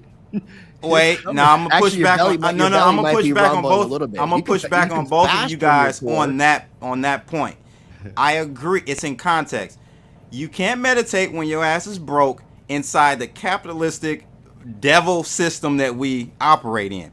If we didn't operate in this capitalistic system, and money wasn't a necessity, Hotep, you could pray and have nothing and just live off the land. And God and the sun and everything is provided for you there. Well, it says the birds. Well, birds what happens in the, is don't what worry about happens where is they're gonna nest. what happens is your tribe is enjoying your coconut, your baobab, and your trout, right? And then one day this beautiful woman comes down and she got a basket of salmon. And you're like, oh, I never had salmon before. She like, well, you give me some of that, I give you some of this. And now you're entering bartering. Then what happens is there's so much commerce happening via bartering. You like, yo, we gonna need a different medium of exchange. And then that's how you enter into, all right, we're gonna trade. Continue to give us this history of money. No, I love it. Well, I we mean, got the black Mike. Yo, Rice, we got the black Mike Maloney on us right now. Teach us, Mike. You got the Bitcoin standard, which has nothing to do with Bitcoin. It covers like a history of money, right? Like I don't know if you guys ever read the Bitcoin standard, but Safe Dean, I think, is the author. I thought I was going to learn about Bitcoin. I didn't learn anything about Bitcoin in there. No, but Mike Malone, I think, does do the best explanation. Even talking about the difference between currency and money. And I have to correct you, CB, just in case you haven't checked it in a while. It's expanded up to 10 parts. The last 2 parts, it's beautiful because had H-bar in there. I think he talked about crypto and stuff, right? He did talk about crypto, but the last 2 parts are specifically about comparing the United States to Rome and the fall of Rome and what happened to Rome and how it's very comparative to what we're experiencing today. Yes. How they diluted their coinage. Also just a lot of things, not just the money aspect, even like when it came to distracting people from the realities of what was going on, like when there was like dead people and trash in the streets of Rome, people were concerned with going to the Colosseum and watching the gladiators fight. Today we have, the Kardashians and Ye walking out on Tim Pool and all that to keep us entertained and distracted. So a lot of things really haven't changed. There's, that saying nothing is new under the sun is 100%. Yeah. And I would say psilocybin is the key to spirituality. We're going to get into this here in a second. We got about 30 minutes left, so I just want to squeeze all this in. Great conversation. If we had more time, I would definitely go further, guys. I know my man Juan Fitty wanted to jump on, but bro, it's just not enough time. 2 hours is not enough time. We'll have we need to. I would double back. I know. Hotep's a busy guy, but yep. If we could do a regular thing with the 3 of us, I think that would be like real fucking damaging to society in a positive way. All right. I got to talk to my agent. Put me in touch with your Muslim agent, your Muslim AI agent. My agent's a your white Muslim man, agent. a devout. Is Christian. Okay, I didn't want to use the J word. I didn't want to use the J word because then people think I'm anti-S or something like that. No, I got Jewish friends too. I don't have any Jewish handlers, but I'm looking for some. Shout out if you're watching this and you're a Jewish handler. I need you. Hit Hotep up on Twitter, so you got all of his contact information. For sure. I'll get you in touch with him. I want to jump on before we go into the psilocybin and the nootropics, and I know Hotep, you've got your own line. I want to definitely know a little bit more about that, and I'm going to talk about what I take. This is not shilling. I'm not promoting this. I'll talk about what I take. It's not nootropic, but I think it's a great supplement. But let's talk about this real quick. Donald Trump, boy, he does it again. Hotep, he does it again, hacking the system, my friend. To be honest with you, when he did it, the day he did it, I covered it on My Two Satoshis. I laughed. I said, Trump, man, come on, bro. You know I love you. You do your thing, Trump 2024 and all that. But come on, man, an NFT, really? We're in a total bear market. What are you? By the time I get on around the blockchain, DZ up there, he's showing us the the sales coming through on OpenSea. I'm like, oh shit, this is really taking off. Like, after that, I went and cop one. I had to get me a Trump NFT, bro. I did, and it sold out the next day. So I don't know if you guys were able to get. Yeah, I got one. What's yours look like? Can you pull it up? Can you show it to us? Yeah, I'll pull it up, but I'll pull it up while we talk about this. What is this emblematic of? What does this mean for us, for America? Does this mean anything? Is it a cash grab? Kind of run me through your thoughts on this. It's not a fucking cash grab. That's help just us through it. Silly. He's a goddamn billionaire. What the fuck he care about making a couple of $100,000 on a goddamn NFT? You know what I'm saying? This ain't about money. I'm gonna tell you what this is about, or at least what I think it's about. This is my take. Okay, what happened the week that Trump dropped his NFT? I'm gonna tell you what happened. Sam Bankman-Fried got arrested and couldn't appear in court, so cryptocurrency went on trial by the Democrats. So while the Democrats was trying to kill cryptocurrency, it was Donald J. Trump, Mr. 4-5, who breathed life back into it. Hotep, you're a genius. HotepGenius.com. When did you hired to be brought on to the Trump 2020 campaign? I ain't get the paycheck yet. I'm campaigning for it. But here's the thing, right? Like, I heard somebody say something stupid like NFTs aren't crypto. Oh yeah, did you see the Ethereum volume that went into, what was it, 3,400 Ethereum was a trading volume, 24-hour trading volume? What was it? Do you guys remember? Was it 34,000? I can't remember. I mean, we see it was crazy. It was like triple whatever the next NFT was. You could see the power and influence in Trump, obviously. I mean, in a bear market, seeing an NFT project sell Trump out. just onboarded more people into crypto than I've seen in a long time. And the same week, the Democrats tried to kill it. I wonder how many grandmas and grandpas did that. That would be kind of actually boomers really cool. Had to figure out how to get Ethereum. They was calling up their nephews. Hey, nephew, you can't give me one of them. Remember you was talking about them non-fungible token. Can't give me one. It's a Trump one. I send you some money. You know how many people had to contribute to the ecosystem of Ethereum just to get this thing? Right? The same week that Democrats put cryptocurrency on trial, because think about what happened. Sam Bankman-Fried mysteriously was not able to be in court or be at the congressional hearing. So instead of putting him on trial, the cryptocurrency community was put on trial. What the black dude call it? The black senator, Creepy Dough. Creepy Dough. That's why we have creepy dough blood. Creepy blood. That's my new name. Right, you see what I'm saying? Like they coming up with silly names for cryptocurrency like this, right? Calling it Creepy Dough. The same week they talk about creepy dough, here come Trump breathing life back into the ecosystem. I like that. I'm gonna push back. I'm gonna push back on that though. I don't think. You know what I think this means is that I truly still do think Trump does not like crypto, like Bitcoin and all that. I don't think he does. He's TradFi king. Like the dude made billions, keeping the system the way it is. Yeah. But what I think it does though, it shows me that he thinks that there's a differentiation between blockchain, capitalism, and crypto.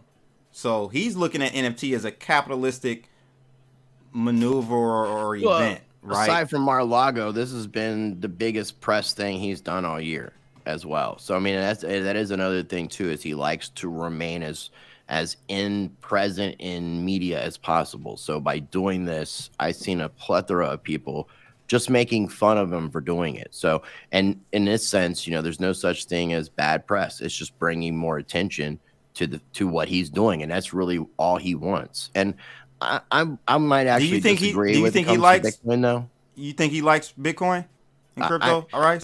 I'm thinking, if he sees the Federal Reserve as being an enemy, like most people should, and most government officials that are decent, who said he does? I'm saying if he does. For all intent purposes, I do not think the Federal Reserve is my enemy. Okay, we definitely need to have a long conversation about that. No, I'm gonna follow suit. No, I ain't gonna. I agree. I agree. I'm not gonna say anything. I'm all good with them. I mean, the idea of our central You ain't bank picking up what he declaring putting down our there, money. Rice. You ain't just. I get what you're putting down, but I ain't that's declaring why no I'm enemies. rice against the grain. Yeah, I'm not gonna, aside from the fact that I lose my cryptocurrency in a it. boating accident constantly, I'm gonna be pretty upfront about everything else. I respect it. I'm very careful with my words, though. I just want to make sure that Federal Reserve knows I am not your enemy. Yeah, no, I mean, this is why you've told me you don't want to be really around me too much in person. I've never said that. I can play it back from Pip-Boy when you were talking about all the black bands being outside of my house. Because I was talking about arresting Nancy Pelosi and a bunch of other government officials. Oh yeah, you definitely hot. You hot. But yeah, I mean, I'm 47 and I'm taking that stand. This is my final stand as long as I can stand. Oh, good luck, man. Is this the one you got? This is the one CB got right here. Baseball bat. You know what I'm saying? I'll take it. These kind of look like they're AI generated with Lenza. Like he just was playing with the Lenza app, got a bunch of really cool pictures. They made that shit in like 24 hours, dog. Probably. There's no way of planning. But there is no utility, right? There's no actual use case. This is just you having a collector item in a sense. I got a raffle ticket. Edition.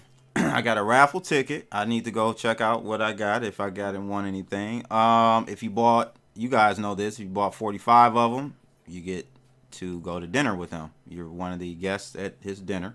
So you have 45 of them? I didn't buy 45. I only bought one. You didn't try to get 45? You didn't want that dinner? I tried to get 2. Okay. And it jammed up on me. Had to reload. But at least you got the one though. I mean, that's kind of cool. Re-rack it. I'd sell that shit while it's hot. No, I ain't selling this, bro. This is you got to remember, like this is the first POTUS or it's like OG Trump NFT. Yeah, absolutely. Yeah. It's the first one to do it. Yeah, none before, so get none you an to NFT come. Frame, the get man you an NFT frame and put it behind you, so everybody can see your Trump NFT and you can just display it proudly. Ooh, you guys see this? Elon has another poll vote now for resigning. Should he resign? I think that's what he's meaning. Damn. I mean, here's the thing: he doesn't want to do this job permanently. He's cleaning up house. He's using Twitter to expose Twitter for what it is, and it's interesting. He's a trash CEO of Twitter. But he is not a good hands-on. He's a trash CEO. I give him a D+. He's an idea man. But he's not a daily operation person. That's why he has CEOs for Neuralink, and that guy is on the Dogecoin Foundation. He's defying the rules of developing software.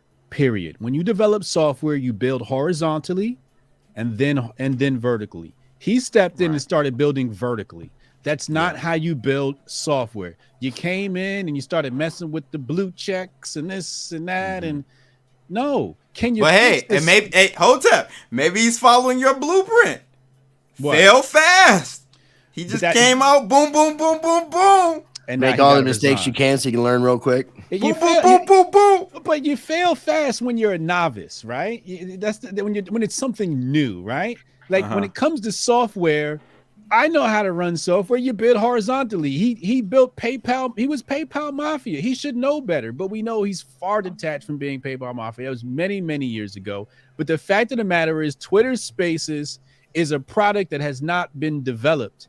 I can't even download my audio file. Yeah, we had to leave. I mean, I don't have a big following like you on Twitter, but a Webelution podcast, we had to leave and go to Clubhouse last week. It's too bad. It's too horrible. Like fix your product. Like build horizontally and then vertically. You over here messing with blue checks. Nobody cared about that shit, bro. Nobody cared. Matter of fact, it was absolutely embarrassing that Elon launched a pilot program to have the new blue checks. And what was it, like less than 1% of people actually signed up for it? That's embarrassing. Well, it's like, why are you? I mean, I understand if you're utilizing a product and there's no charge for it, that you are the product when it comes to the platform you're utilizing. So I've just never wanted to pay. I didn't care about the check mark. I'm just not going to pay a social media platform to utilize the platform. It just doesn't make sense when everything shouldn't he else. know that? He should know that already. He should have came in knowing that. Right. Well, his excuse was to get rid of bots. But I mean, if you really wanted to run a bot, you don't. You would have just paid. You would have just paid the monthly fee for your bots to play. That's so stupid, though. But Hotep, you cannot get rid of bots. But Rice and Hotep, you guys remember he actually didn't want to. He backed out. He tried to back out of the deal. So let's not forget that part. He did try to back out of the deal and was basically forced to buy Twitter. Yeah. You might have bitten more than he could chew. But he's obviously not going to continue with daily operations. Once all this information's out, he's done. He's going to move on because I mean the news cycle is only going to last so long. Eventually, the Twitter files are going to end. There's not going to be Twitter file infinite coming out forever and just keeping. It's not happening. So eventually, he's going to have to move on. So his next tweet is, as the saying goes, be careful what you wish for, as you might get it. Look. You can be owner. You can own the company. You don't have to run it. You're doing a horrible job as CEO. You get a D+, Elon. All Elon had to do was buy Twitter and then clear out the liberals. That's it. All this extra shit and tweeting and banning and bringing in somebody who could do a good job. No. I just told you. He didn't have to bring in anybody. As CEO, all he had to do was be there and clear out the liberals, reinstate accounts.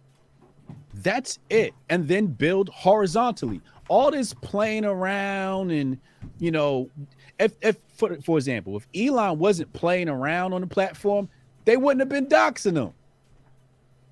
He's the power of being the CEO of Twitter went to his head and he out here wilding out. I'm a 42-year-old man. I don't got to suck nobody else's dick to be happy in life, okay? I'm not sucking his dick because he's the richest man in the world. Like some of these people, they're going to suck him off because he's retweeting them and he's in Twitter space with them. Go ahead, go. You like nuts in your mouth. You please do that. I don't have to do that. My life isn't contingent based upon another man. So I'm going to criticize Elon where I think he needs to be criticized. If I bought Twitter, I wouldn't even be tweeting. Hotep, you're a genius. HotepJesus.com. Wow. When is Alex Jones going to do cameo?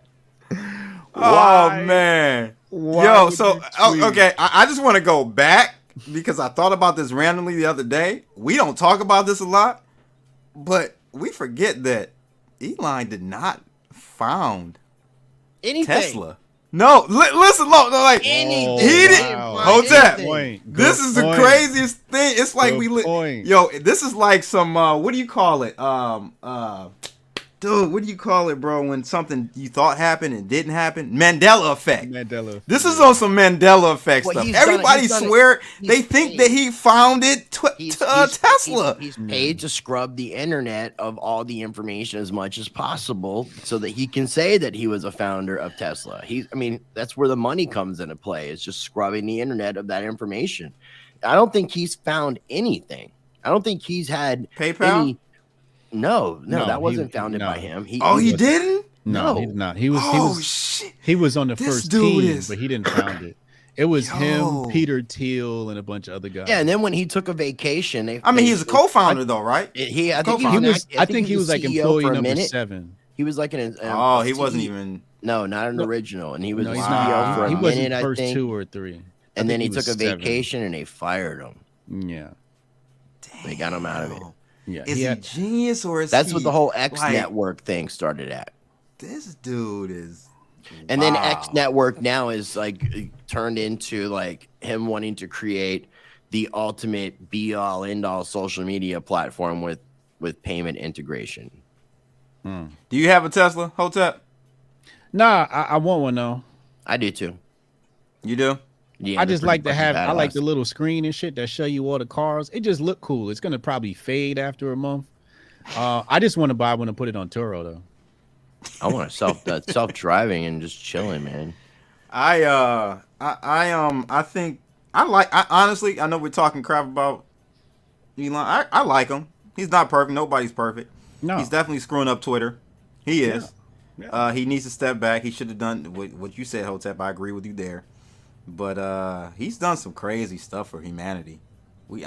Just the sheer fact of taking Twitter private and exposing all this has been a great step forward. Do you agree or no? He said he wanted to install a social credit score, bro. On Twitter. I missed this one. I mean, if we get to a point, this is recent. This is just a couple of days ago. He said, you're going to get a score based upon your engagement.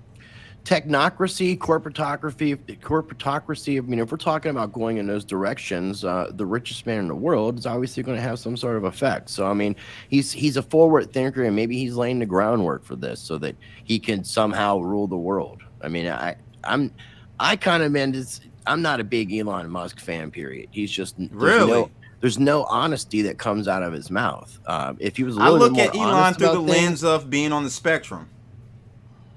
I don't even give him that much credit. Yeah, but that's no excuse. It can be. There's plenty of people that are high spectrum that are very functional too. So I don't make that. He's functional. Excuse. No, I'm not. He's functional. He's highly functional in his dysfunctional way. That's a diss to people on the spectrum. Yeah. Straight up. Oh man. Dissing the gifted people. Those people are gifted. He's not that gifted. Wait a minute. Come on. All right. He comes from a strange ass family too. Okay, I want you to say one for gifted. Make it a poll. Yeah. Elon's dad has 2 kids with his stepdaughter, Elon's stepsister, over the past 3.5 years. Because their only purpose on being on Earth is to procreate, and even Elon has said that. There's some weird shit that comes out of these guys' mouths, man. I don't know if it's like money, power, what it does to people, but it fucks you up. Chat room, I want you to hit 1 for Elon's a genius, 2 or 0, I should say. For what are we saying that he's no. One if he's on the spectrum. Okay, yeah. 1 if he's on the spectrum, and then what's 0? Well, 1 if he's on the spectrum, 2 if he's a genius, 3 if he's immortal. Immortal? No, amortal. Like he's one of us. I thought you were talking. No, he definitely ain't one of us. Okay, so 1 for spectrum, alien. 2 for genius, 4 for alien, 3 for mortal, mere mortal, like and 4 for alien. I give him a 3.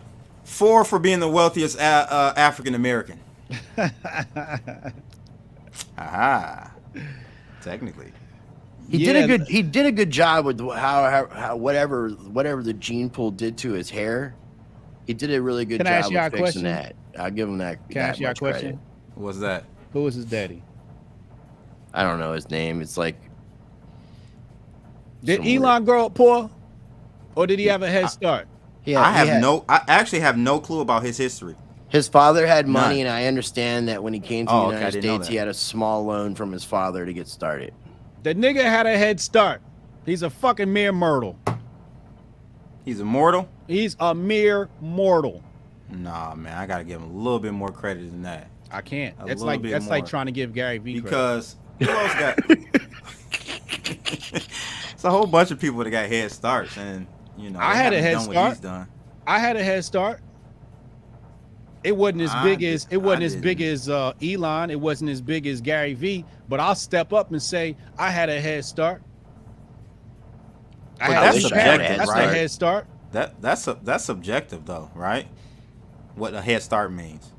I mean, you can just have a community behind you. Because Trump had a head start. But I mean, if you're talking about a hell of a head start, a hell of a head start. Are we talking like a bankroll head start though?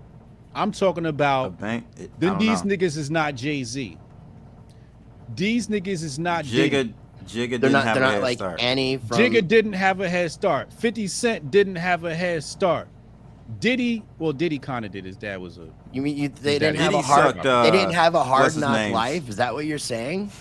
These guys didn't have. Hey, Hotep, did you hear what I said? Yeah, I was. You know how he got his. I ain't touching that. Diddy, if you watching, I don't know this nigga crypto blood.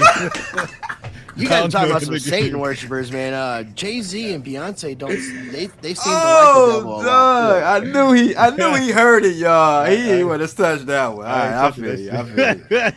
Oh my god. I might need a Ciroc sponsorship. No doubt. I'll just go to Hove. I'll go get a Hove.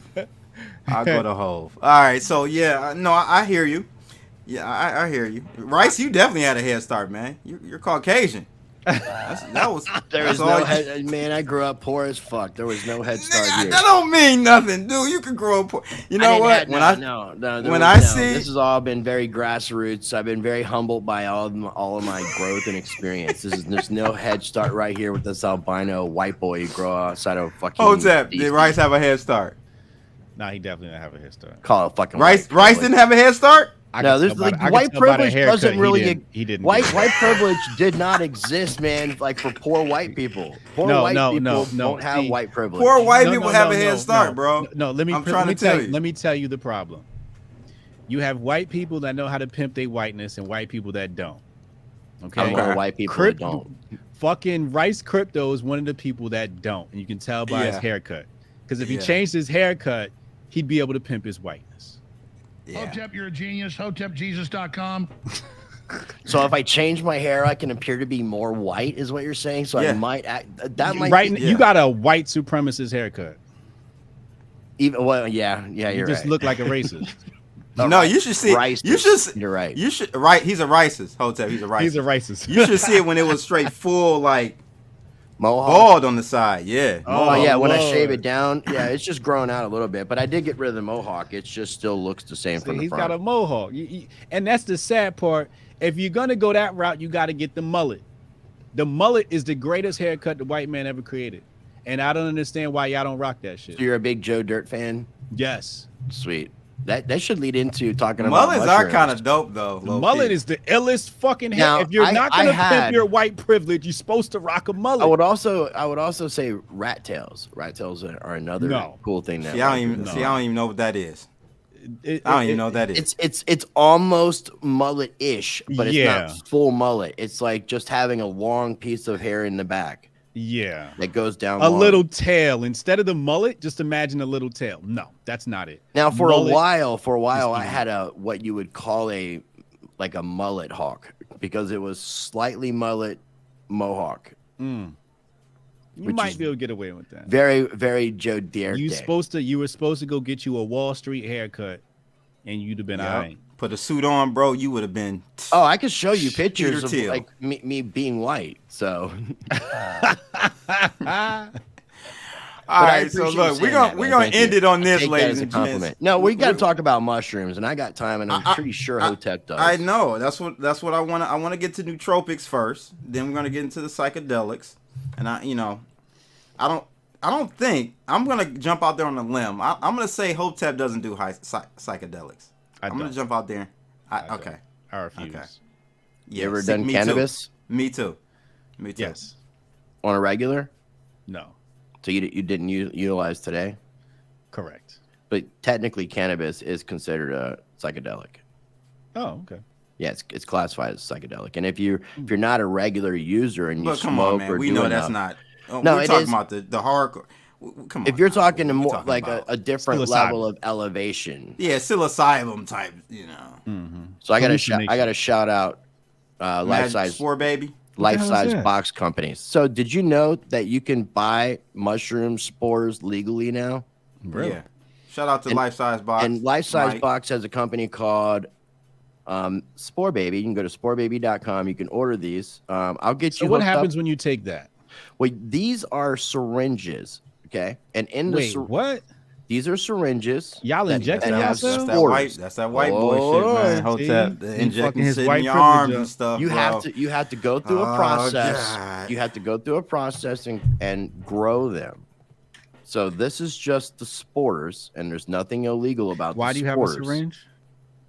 Because all the magic mushroom spores are inside of the syringe. So you put it in the soil. You have to cultivate them. Yes, because in this form, they're not illegal. There's no psilocybin in this form. Okay, I thought we were making pot seeds. I thought we were Ray Charlesing it, man. I was about to say you might just go do dope though. You got to grow them, and this is a process that takes about 2 months. But I would say you're going to have a decent amount of psilocybin to last you quite some time, where people could microdose. And I think microdosing. Okay, so I want to let's start with Rice. Let's start with the nootropics first, because that's something that's more palatable to me and I've been interested in.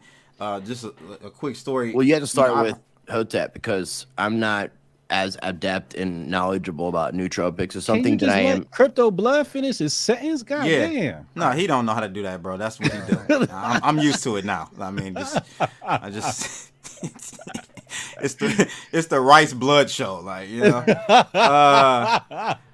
I've been drinking a little bit of sake, which I apologize. So that definitely doesn't help. Oh yeah. Oh, bro, when he gets on them bottles, bro, it's over. It's wrap? over. It's a wrap. Oh, so man. I first heard that. So I was managing director of a company a few years ago, blockchain company, right? And we were in a board meeting, and before the meeting started, the white boys across the table from me.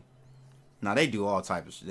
They do coke every once in a while. They do, you know, psilocybin, all type of psychedelics and stuff. But they did mention nootropics, and I've heard the word, and I knew a little bit about it. I knew it had to do with the brain, but I didn't know fully what was going on. So they put me up on this one here, and this is not I'm not like shilling this, or there's no sponsor or nothing. But Alpha Brain was the one that I researched. They told me to go look at and check out. I believe your boy Joe Rogan. Doesn't he use Alpha Brain? Okay, right. Yeah. So I've never taken it. I was interested in it. That would be the closest. That would be the route I would go. Hotep. I just can't bring myself to go the route of psychedelics, the ayahuasca stuff, and all that, and finding your interdimensional human being. Like, I would love to, but I just can't get to it. Yeah. So tell us about like your journey. How did Joe Rogan introduce you to it, or no? No. Okay. No, I was with my handler, and he basically, in so few words, said, "Hotep, you're terrible at monetizing your brand." And I'm like, you know what, you're absolutely right. So what are we gonna do about that? And I'm like, what am I gonna do? Sell coffee? Because I one of my peoples got a direct connect to the coffee bean industry, right? Okay. Like, he's got like a big ass fucking sack, like a 4 foot tall sack of beans, rows of them. So I'm like, I could do a coffee, but I'm like, everybody does coffee, And I like, I want to do something that was on brand. So, we started talking, well, what is your brand, Hotep? Well, they say I'm an intellectual. I like to use a brain. I'm a thinker. And so I got to do something for the brain, right? Right. So I said, it'd be cool if I could develop a brain pill. Now, at the time, I completely had forgot about nootropics. I saw the term. I remember the alpha brain stuff, right? So I called up my herbalist and I asked him, is there, some herbs? There's got to be some herbs for the brain, right? And he's like, oh, yeah. And he starts listing them and shit. So we, I tasked him to come up with a formula for me. And he came up with a great formula. He sent me out some sample product. So I tested it. And then I was just like, okay, this is the shit, right? What did it do for you? Well, the first thing it does, it enhances my mood, right? Like, that's what I thought it was gonna. So for example, right? I wrote my first book. 50% of it was written on Adderall, right? So I loved Adderall, but Adderall is like it's fleeting, right? Like, you're good while you're high, and then once that shit's gone, you're just like back to normal. It's almost like a rich man coke. Yeah. And you have to kind of get so you do coke, Hotep. You just didn't know it. No, I don't. It's similar as far as being an upper in the experience. That's all I'm experiencing. I know Rice Crypto would know better than us, right? Because I've done both. So, I didn't want to do coke. I didn't want to do fucking methamphetamine. But I enjoyed the meth in the Adderall. I really enjoyed it. In fact, I'm gonna tell you what happened was the pill had broke, and it's time release. So I had took just a little pellets that are inside. So I didn't have a time release. I got hit all at once, and dog, I fucking read the entire 3-hour flight. In fact, when I landed, I picked my head up because we landed, and the dude sitting next to me looked over at me like, "What the fuck are you on?" Because I'm just like flip. Never had any type of focus like that. Now, nootropics is not going to make you feel like that. I'm telling you right now, it's not going to make you feel like a non-time release methamphetamine hit. So I wasn't looking for that. However, I was looking for some sort of focus, right? So I'm sampling my new product and I'm looking for focus. And what I found out was it wasn't focus that was the main benefit. It was the fact that I actually wanted to live was the main benefit. I felt motivated. What does that mean? Okay. I felt motivated. You know, some days you just wake up and you're like, all the time in the winter. I suffer from seasonal adjusted depression. Yes. Yep, So I suffer from big time. Yeah. So, even in the summer, I just, some days you just get up and you're like, all right, I got to go to YouTube and I got to, you kind of just going through the motions of life. Yeah. That had left me, and it was like, I was just like ready to go. And like to Rice Crypto's point, he asked me if I smoked weed. When I started taking this, I stopped smoking weed because I didn't need the high to make me happy anymore. I was just high off life because the nootropics are like detoxifying everything and bringing me back to homeostasis. So that was the first thing. Then I found that while I was focusing and concentrating, for example, I designed this because I'm a chess player, right? So I wanted this mainly to improve my ability to focus around a chessboard. So I had that in mind as well. And then focus and concentration became a caveat almost. Now, the last thing I'm going to say is, and this is not a claim to my product, and this is at trymasterfocus.com. What is it again? Trymasterfocus.com. Okay. This is not a claim to what the product does. It could be a coincidence. But while people around me were sick, I didn't get sick. I ain't saying I'm not saying it cured COVID, it cured the flu. That's not what I'm saying. All I'm saying is while I was on this shit, everybody else around me was sick. And previously, when everybody else around me was sick, I would get sick. I haven't gotten sick. I'm not saying it's the product. I'm just saying it happens to be a fucking coincidence.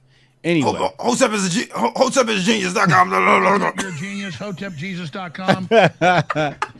Yeah. But, the thing about our nootropic is it's 100% herbal. It's no isolates, no extracts. I'm a Hotep, right? Hotep means everything has to be 100% natural, right? So right. I didn't want to do like what you see in some of the other products where they have, extracts and isolates. I wanted to give you a holistic product, a whole food, right? It's the whole thing. So either you're getting the root, you're getting the seed, or you're getting the leaf, right? Yeah. Or you're getting the mushroom because there's mushrooms in here, lion's mane. So I wanted to give you a holistic approach to health because those things come with the enzymes. But really, it doesn't do anything but detoxify parts of your brain and parts of your body. Secondly, it detoxifies your enteric nervous system, which is what they call the second brain. I call it the other brain because who really knows which one's the first brain? Apparently, it's this, and it does promote the growth of dendrites, which are those little things that transmit the neural electricity, like antennas. Yeah, they're like antennas. There you go. Where's our first brain? The heart? Well, they say it's second brain. They say it's this brain, but they say the second brain is the enteric nervous system, which is the gut. Oh, okay. I've heard the heart. You ever heard that one before? The heart. I did. Yeah, I've heard that. Now some weird there stuff. Literally going some on with the there are heart. literally some cells in our in the muscle walls of our heart that something. They running their own calculations on the fly. Yeah. It's crazy. You also have that with the melanin molecule. The melanin molecule is running calculations on the fly. Is that what you're talking about? No. What's melanin? Well, help us out on that one. See, that's misinformation. Okay, when people talk about melanin and they compare melanin and they think this has something to do with skin color, it has nothing to do with skin color. The thing that you're seeing in skin color is called carbon. Okay, white folks have melanin. It's called pheomelanin. Black folks are eumelanin dominant, and the difference is in the molecules. White people are abundant with sulfur. Black folks are abundant with carbon. So it's the carbon. We know carbon is black. So carbon is the dominant thing in the melanin that makes us look black. It's not the melanin. Melanin's a marketing term. Melanin's a marketing term. I didn't know that. Yes. And this is some shit that they like. No, that's melatonin that he's talking about. Melatonin is a sleep chemical. That's melatonin, not to be confused with melatonin. melanin. I knew that. Right. So melanin is a completely different thing. So again, it's different types. You have eumelanin, you have phenylmelanin, dominant carbon, dominant sulfur. But melanin itself is running calculations on its own, and that's happening with both white people and black people. If you want to consider the fact that carbon and the various things of carbon facilitating electron activity, you can have that argument, but I don't want to dive too deep into the weeds, mostly because I don't know what the fuck I'm talking about. And I only stick to what I'm talking about. But that right there, what I gave you is pure fact. Yeah, what I've noticed, and we'll get to the psychedelics or all that stuff in a second, Rice. I know you sent me a link. I got it pulled up. What I've found, Hotep, and I don't know if you've noticed this, but with very successful individuals that operate on a high level, they do something. That's what I've always noticed. So again, when I was in that board meeting, I'm like, oh, you guys take nootropics. That's giving you an added edge over your competitor. Oh yeah. Oh yeah. Yeah. So I just think taking this shit right here, my product, dog. Let me tell you, this is my competitive advantage because I could put in an extra 6 hours of work because of this. Because you cannot outwork me because I'm on nootropics. I'm on my own product, and I feel it when I'm off. Like I just went to Cali and I forgot to take my stuff, and then when I got back, I wasn't in the same ritual. And I was like, my ADD started kicking back in, and I'm like, wait, hold up, let me start dosing again. Also, when you go away, you're not eating as clean, so you know the effects start wearing off a little bit. This nigga gonna say PCP. Well, also, I mean, our food today is like designed not to be nutritious or beneficial. So absolutely. I mean, taking supplements, which is what you're basically saying, taking supplements to basically, if we were eating better, cleaner foods, we wouldn't need any of these supplemental things. Not true. You can eat as clean as you fucking want. However, we're talking about access to a variety of foods. You cannot go to your local supermarket and get a blue butterfly pea. Are you going to go and get that actual leaf there, that flower there? You're not going to get blue butterfly pea. You're going to get oranges and apples and the same boring shit that they have at your supermarket. So there are certain like herbs and for example, what's another one in here? Kapikachu. Okay. You're not going to get that unless you go to the African mart and they happen to have that. Right. So it's about bioavailability. These things exist in the rainforest, the Mediterranean, Asia, Europe. These plants come from all over the world, and it's about the variety that you have in your diet. So when you take, I can't speak for other nootropics, but when you take our product, Master Focus, at trymasterfocus.com, we are giving you herbs, leaves, roots, seeds, and mushrooms that are not readily available in your everyday diet. And it might not make sense. You don't want to be sitting there eating on lion's mane mushroom. You know what I mean? Just not something you want to do. If you can just pop 3 pills, you're good to go. But it's about the variety that's in your diet. And that's what we as a people have been deprived of, is variety. We eat basically the same thing all the time. When there's millions and millions of different types of plant life that are not available in your local supermarket. And you can, speculate on why that is. I'll just go and say supply and demand. I'll blame it on that. I'm not even going to go into conspiracy theory. Let's just say the supply and demand. Whatever it is, it's not readily available. I see in the comments, Hotep, people are asking, do you think it's addictive? Your product. Do I think it's addictive? I think that I think that it like could any be withdrawals when you didn't use, aside from just noticing differences in behavior. No. You don't have withdrawals. No. I just felt my I got ADHD or whatever it's called. I got ADD. Like, I just know when I'm distracted, right? And I think it has a lot to do with pollution. Metals in water right? Like where I live, I know for a fact, that in our water there's lead. That's going to disrupt your neurology. Yeah, it's that heavy metal. It's a heavy metal. It's going to disrupt. Actually do things to detox from heavy metals from their body. Right. They sent a notice out to us and said, bro, we got lead. There's lead in your water. There's heavy metals in your water. They sent the letter out. And you can't boil that out. You cannot boil it out. You can only boil out bacteria. Right. Exactly. So if I go in the refrigerator and I grab some ice and I throw it in my juice, my water, whatever it is, there's some lead there. So I'm going to have to take something to remove that from my body. That's where Master Focus comes in. It's detoxifying. It's taking these things out of your body. But no, Flint, Michigan. Is that where you live? Hotep from Flint. No, brother. Huh? Bro, you a fool. He's from Detroit. He's from Detroit. That's hilarious. Yeah, no doubt. So that's interesting. I'm gonna check you out. I'd rather support a brother than to try the Alpha Brain. First one's on me. Well, hit me with a DM. No, okay. Hit me with a DM. I'll get you a coupon code, and the first one's on me. I want you to try it out. Yeah, I'm gonna try it out. Tell me it don't. But I got motherfuckers texting me now like, "Yo, bro, what's in this shit? This shit work." They like this guy's a neighborhood pill pusher, man. What the? I'm in the wrong business. Yeah, you need to get a pimp outfit to be properly selling this product. Again, I'm not getting paid for this, but I found Verso. I don't know if you ever heard of Verso, Hotep. Verso, I found from the dude that does the Concrete podcast on YouTube. He's interviewed. It's another nootropic.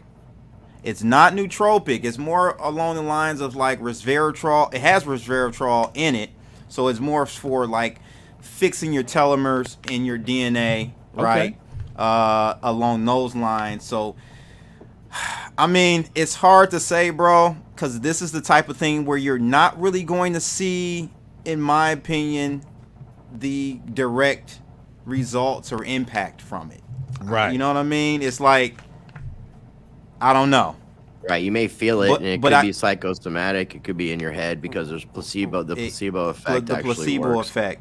But the science behind it, at least, is if you do some due diligence on this, NMN, resveratrol, and TMG, man, this thing literally repairs your cells. So I take 3 pills a day of this Verso. I take the Cell Bean. I have the Cell Bean, and then they have the Clean Bean, which is I don't know what this one is.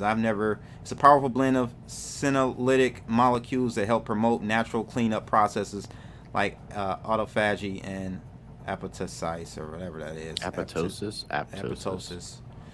But again, this is giving you the edge, I think, from a more a health standpoint, not maybe mentally, but these are the types of things that you guys need to start looking into. People who work out, if you're really serious about working out in the gym, I mean, you're going to change your eating habits, but a lot of people are taking supplements, whether it's a pre-workout, and there's nootropic pre-workouts, which also give you energy as opposed to just taking something that's more caffeine fueled. So there's again, that's another side effect of my product too, is energy. I forgot to mention that. Yeah, you do have a lot of energy. That's good. Okay. Yeah. Okay. I didn't know caffeine or coffee wasn't considered a nootropic. I didn't know that. I drink coffee every day. Yeah, you can also overdose. That's why you hear some people, they're like, "Oh, I've had naysayers say, Hotep, nootropics, that's fake science." You sound real Alex Jones is there. But they come off and they say, "Oh, it's fake science," and I'm like, have you ever had coffee before? Because coffee is a nootropic, right? You know what I mean? Like, people just don't understand shit from shit, and they think because there are a lot of placebo supplements on the market. There's a lot of bullshit. For example, if you're taking vitamins, a lot of the vitamins are bullshit. A lot of them are bullshit. You piss them out. You piss most of it out. So that's what this Verso. So again, I'm not an expert on any of this, ladies and gents. I'm not giving you medical advice or anything like that, but with Verso, one of the things they do in the lab, they combine NMN with resveratrol to help it get through your cells better. Because if you don't have a conduit or whatever, a molecule to get it through your cell wall, you're wasting your time and just taking straight up resveratrol. So yeah, that's interesting. That you have that. And again, I'm gonna check it out. Can you put Your my boy website here, back on the screen real fast? yeah, I want for to show you something. For sure. Where we at? He said, "Spoken like a true dealer." Isn't that crazy? This man, we got some fools up in here, bro. I love it. I believe in my product. All right, I want you to go down. Okay. Go to the bottom.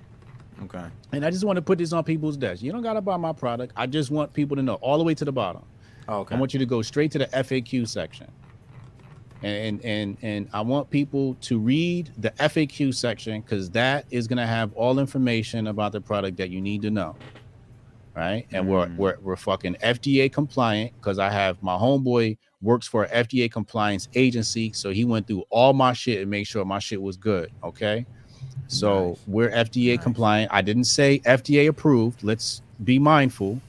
You know what I mean? We're FDA compliant. But if you read the FAQ section, it has a wealth of information about our product. And I want people to go there first, because I don't want people to go there and not know what they're buying. Go read that and know what you're buying if you do buy it. Yes, I did choose red pills. Correct. That's part of the marketing. Yes. And they're vegetarian, so you don't have to worry about it. Hey, ladies and gentlemen, he got me on that right along. Red pill, you know, Crypto Blood's going for it. Hallelujah. So yeah, thank you, Red River, for putting that up in the chat. So guys, check it out. I mean, you know, there are a number of ways to skin a cat, right? We all know that. But you got green. I know someone's saying green tea, matcha. My wife drinks matcha. That's very good for you. So there are a number of ways you can do B12 shots. Yep, that's another one. It's a number of ways, but I want to get to kind of, I don't know if that's the opposite side of the coin, Rice, or if it's the same. Give us. I kind of look at psychedelics being supplemental in a sense. Supplemental in a sense. So you gave me this stoned ape theory.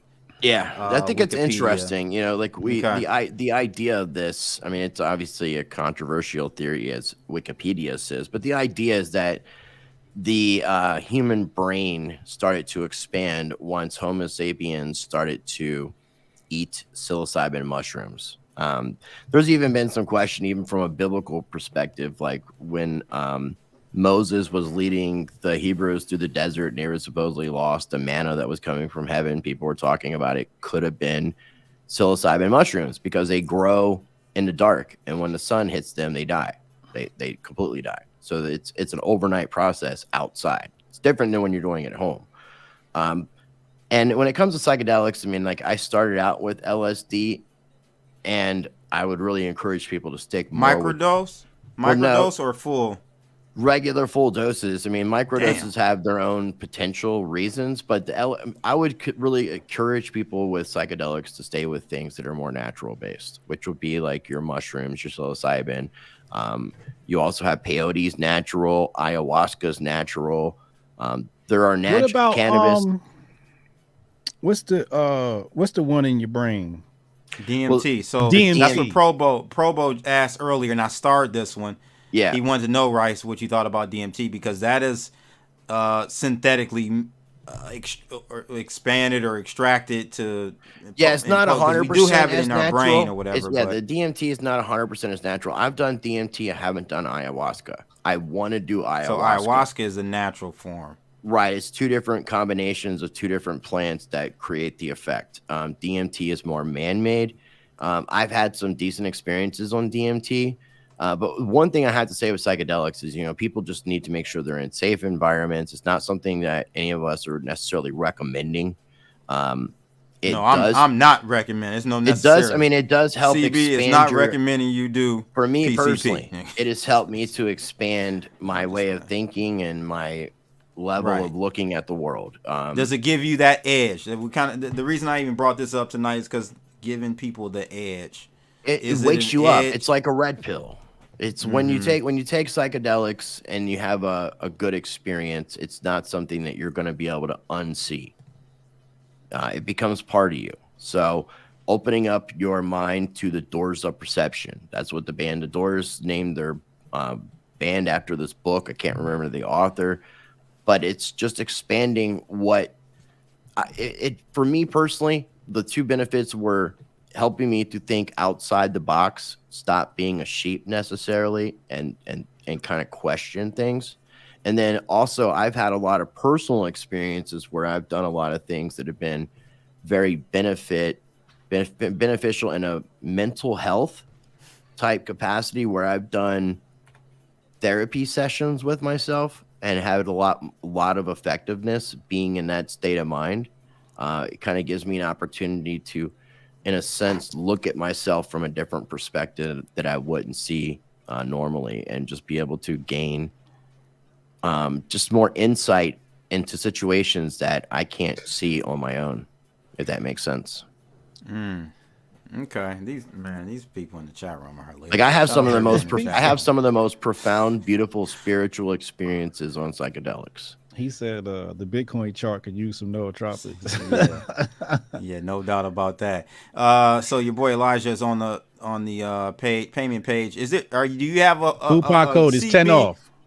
10 off. 10 off. I give y'all that one. That's an internal code you're not supposed to know about, but we on the CB podcast, so let's do it. Use 10 off. 10 off. That'll knock 10 off your what's the name? And it's probably better to do the subscription plan and cancel. I'm telling you how to hack my own shit. I don't give a fuck. You sign up for this subscription plan, use the coupon code 10 off, and then cancel your subscription plan. I don't give a fuck. You're gonna want this shit after anyway. Your ADD is gonna kick back in, and you're gonna be like, hold up, I need that shit. And you're gonna come right back anyway, so I'm not worried about it. You're gonna be in California, realize you didn't take a nootropics, and realize your ADD kicked in, and be like, Hotep was right. Hotep done did it again. Hotep, man, this is the blueprint right here. Sell something to somebody that it benefits them and they need it. Oh man. Well, it's healthy. You know, how does it go again? It goes, if you're in a good business, it goes,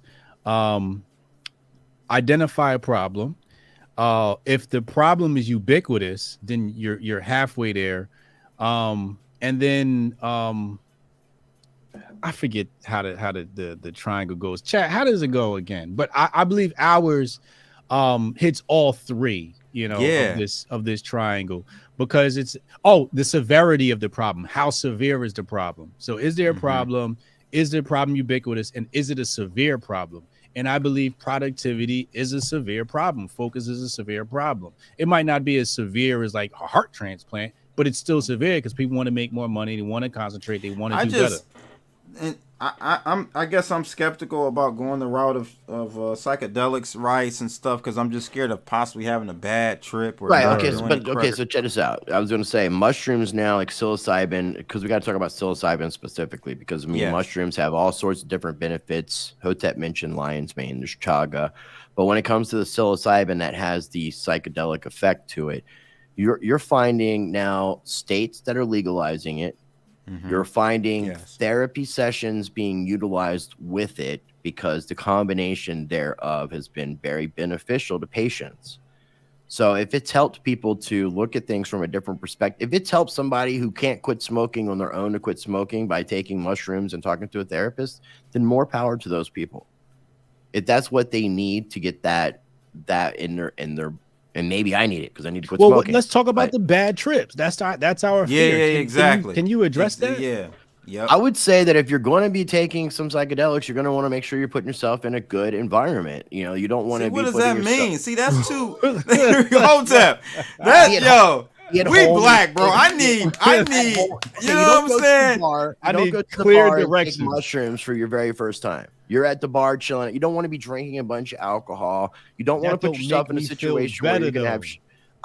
If you're gonna have it by yourself, I would say have somebody who's done it before be with you. That's why I can't fuck with it. I can't do it, bro. In the sense of mushrooms, psilocybin specifically with the microdosing thing. Now we're talking about different doses, because it's not like just you take mushrooms, you're gonna have the same effect. So you can take smaller amount of mushrooms. Can I ask you a question? Yeah. Okay. Steve T says, just don't do it alone. Not your first time. Hold on, wait. If I do it alone, what could happen? Exactly. Steve T, help us out. Rice, help us out. What happened? I guess if you were to have, do I jump out the fucking window? If you were to have too much, if you were to do I need someone there to stop me from? Is that why you tell me not to do it alone? So I don't jump out the window? Because I got right. What's their job? I don't know how much you're taking of what and what the effects are going to be. Because I mean, let's assume we're you could look at taking the yourself in the mirror, dose. start seeing your face melting, and just freak the hell out. So it's all in perspective. So what's the other person's job? To make sure that you have a pleasant, enjoyable experience, to try to help you. Because I've actually tripped while other people were having bad trips and tried to help them out of their bad trip, which kind of makes my trip not so good.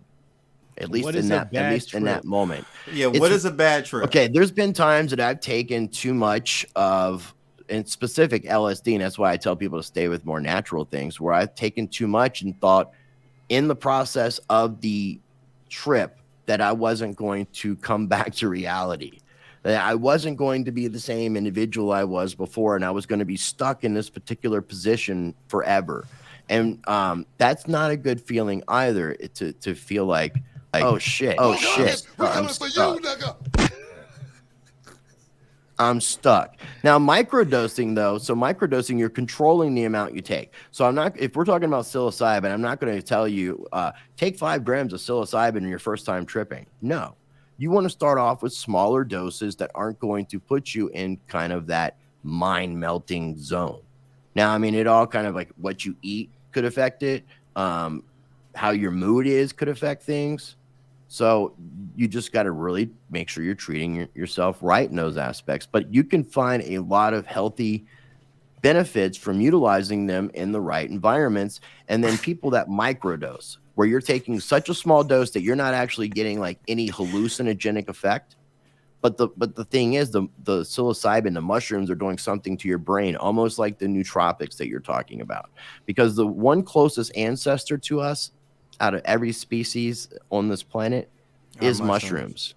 Right. We're more related to mushroom and fungi than we are to anything else. All of our antibiotics, for the most part, are derived from mushrooms. There's a symbiotic relationship between humans and mushrooms. So if the food that we eat, the air that we're breathing is designed to fuck up our body, then mushrooms are designed to help repair. And in those psychedelic experiences, you can have repair situations if you're doing them in more of controlled environments. Again, you just don't just pick up a bunch of mushrooms and take a bunch of mushrooms and not know how many you're taking. Like, for example, if I'm getting something from a friend, I will ask my friend, what was it like for you? How much did you take? Juan, shout out to Juan. I'm getting paranoid just listening to this. Word. I'm definitely not trying to make people paranoid, but I know dosage. No, it's not you, right? It's not you. I'm just trying, because that's where my reservation has been the whole time. It's like it's nothing like concrete. Like, at least with nootropics, I can look at the back of the bottle and it says take 2 doses a day. Oh, now hold on. Now, if you really want to research the world of psilocybin, when I showed you those syringes, there's YouTube channels that tell you how to cultivate the mushrooms from these syringes. There's all the scientific information you need out there. I don't have a gallbladder, so I can't process and digest food the same way. So I have found a new way to do my mushrooms. I grind up my mushrooms to a powder and take lemons and actually squeeze the lemons in a shot glass and do something called lemon teching, and it hits you quicker and it doesn't last as long. My issue with this stuff is, you guys use the word trip, and the word trip means to fucking leave. Okay. Well, you kind of are. You kind of are. I know that. I know that's why you're using the term, right? But the term came from the guy Albert Hoffman. My point is, I want to fucking come back. Okay. If there's a slight chance that I don't want to come back, it's a risk I don't need to take. Secondly, my brain already takes trips. So because that's what people say to me, like, Hotep, you, especially you on psilocybin, oh my God, who knows what happened? For everybody. And I know it's not, because I'm not coming fucking back. Yeah, I think I'm Now, with here's him. what I would tell you, I'm though, concerned. Hotep. If you took a very minuscule, small dose of mushrooms, you're not even going to realize that you took the mushrooms. Your But brain will it is going to realize. okay, my brain would. Okay. Right. You might start firing up your synapses. You might start thinking just quicker. like You give me might be a some little bit more wittier. secondhand smoke. I can't just hotbox with you in the car and just get a little sniff of Not it. with not with psilocybin. You can with the cannabis. You can get a secondhand high with the cannabis, but yeah, there's no way with psilocybin. But with psilocybin, so there are companies now that you can purchase on the internet, especially in the legal state like Colorado, and I think there's other states that are introducing it. But they sell little chocolate bars that are less than a gram.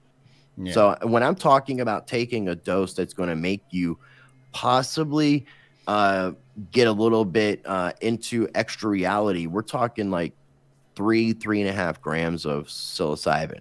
If you take something like what people would call a hero dose, which is like 4.5, 5, 6 grams, I would not recommend something like that for your first experience. I wouldn't recommend if it was LSD, I would take a hit of LSD and very minimal, cut it in half and take half before I take the whole. See what the half does. Nowadays, what's even more concerning for me is going down the road of LSD. I don't like anything man-made. Even now, Hotep, even now, like Adderall. Man-made, I question. Adderall. I question man-made shit be cut with fentanyl nowadays. It's like, I'll just stick with some red pills. You know what I'm talking about? Well, I know the meth ain't good for you.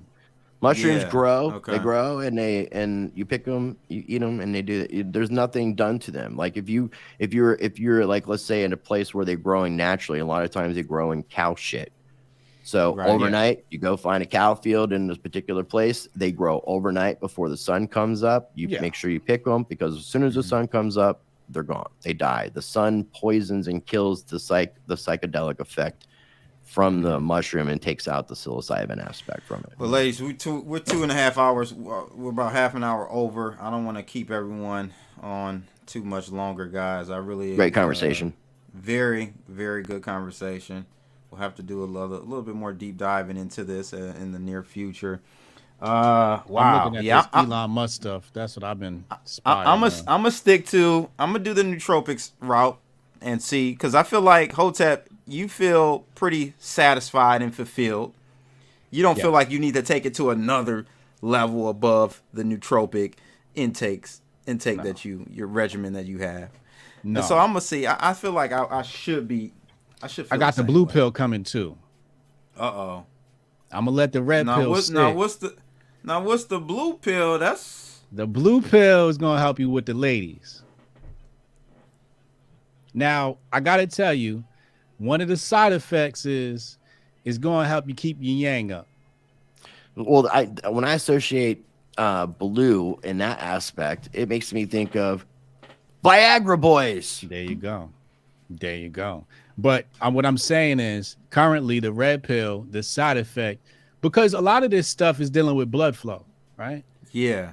When you're dealing with specifically my herbal product, we're talking about blood flow to the brain and blood flow throughout the body, right? That's going to affect your yang. So a side effect is you're going to stay up longer, okay? Now, when I drop the blue pill is going to be specifically designed for that, but that'll come later. This guy Hotep, ladies, it will come later. Literally, right? Listen, Hotep is literally pushing P right now, ladies and gentlemen. Let's give a round of applause. Let's give a round of applause. Let's go ahead. Next year is going to be a rainbow bomb on it. We're going to have a red, yellow, orange, green, blue, purple, red. He's pushing P right now, ladies. Yeah, I'm going to have a whole bunch of different colors. Yeah, I'm going to have a whole bunch. That's what's up, bro. I'm calling you Skittles. Yeah. I don't really... I don't really have... I'm getting Skittles. Older. I don't really have a problem yet, I don't think. It's normal and natural for guys as we get older to start having some ED issues. Enhancements and supplements are always beneficial in multitudes of ways. Yeah, but I mean, sure. Like I said, it's about health, right? Right. When I designed this product, I specifically told my dude, I said, I want to make sure this is healthy. There's no weird side effects. Let's make it all natural, just herbs. I want it to be healthy. I want it to be good for you, right? And that's the main thing. That when you take this, yes, you're going to have the effects, focus, concentration, flow, mood, energy. Yes. But it's going to improve your overall health. And really, that's the secret to this stuff. Yeah. Well, yeah. Pet Brett, and looks like Rice, you got a new client. He's going to microdose now. Well, again, I would just make sure people are doing the research. There is lots of education out there when it comes to what the benefits are, and just, you know, if you're microdosing, you're not putting yourself in a situation where you're going to look in a mirror and you're going to be melting. So there's not going to be any of that type of effect, and you will get healthy benefits. I can say that if I had, and again, this is why I have these, and I want to start this whole growing process, is when I can have it on a regular. In a sense, I've done some microdosing before, and I feel kind of like Hotep when he said he was taking his nootropics and then forgot to take it for a little bit. So I like what microdosing does for me personally. But I also... And you microdose on? Well, that's psilocybin. I mean, I smoke cannabis all day. Okay. Every time my camera got turned off, I was stopping my camera, I was hitting my bong. Why'd you have to turn it off? Well, just because I try not to be disrespectful of everybody in case people don't want to be associated with that. Also, YouTube has rules against that. I mean, if it's my channel or like Bozak's channel, I don't really, and I've done it before on Blood's channel, but I'm respectful of you because I don't know what your views are on that and how you want to be associated with some white dude in the middle of two black dudes smoking a bong. I look like the odd man. I don't want to see that in my. I don't want to see that in my head or on my screen. Thank you, Rice. Thank you, Rice. All right, man. It's been a pleasure. It's been a great conversation. Hotep in the building. Hotep Jesus. Make sure you guys go follow him on Twitter, and then you can go from there. Go down the red pill hole. I don't know what the hell. Rabbit hole. Yes. The rabbit hole. Yes, the rabbit hole, man. Any last words, Hotep, before we jump out of here? I do. Hotep, you're a genius. HotepJesus.com. You guys both have that? Oh no, that was blood. No, that was him. That was Well, why did you hear the Hotep, echo, man. then? That's a classic one. He gonna have to drop me that on Telegram. I gotta put that in my soundboard. I got it right here. I can send you the file. Yes, sir. Yes, sir. Rice, man. Rice TVX. Where else can they follow you? Just great show. Just I encourage people to check out both my channels. Follow me on social media at Rice TVX. And until next time, today's the 18th, so I want to wish everybody happy holidays. Blessings into the new year, and always, do what you can to make every year a better year. Learn from your experiences daily. Yeah, until next time, ladies and gents, another episode of Off the Chain. Boy, Crypto Blood. I'm out of here. Holla! Holla! Since I was born, been stacking my coins. These niggas pop, my money keep growing. Your girl is a dot, she all on my groin. She blowing my horn, we fuck like porn. These rappers is whack, they lyrics are corn. I'm getting this money, it never get born. I'm loading my strap, they calling law. Fuck around and you clap for running your jaw. If it ain't about the dollars, then it don't make sense. Got me sipping brown water, but it ain't from Flint. Trying to chase all this bread, though the shit won't last. About to shut the city down like the crypto crash. Stacking my coin, stacking my coin. Stacking my coin, stacking my coin. Bitcoin, Litecoin, Ethereum, cash, Litecoin. Fuck it! Do it live! I'll write it and we'll do it live! Okay. Ready? Fucking thing sucks! We'll do it live. Okay.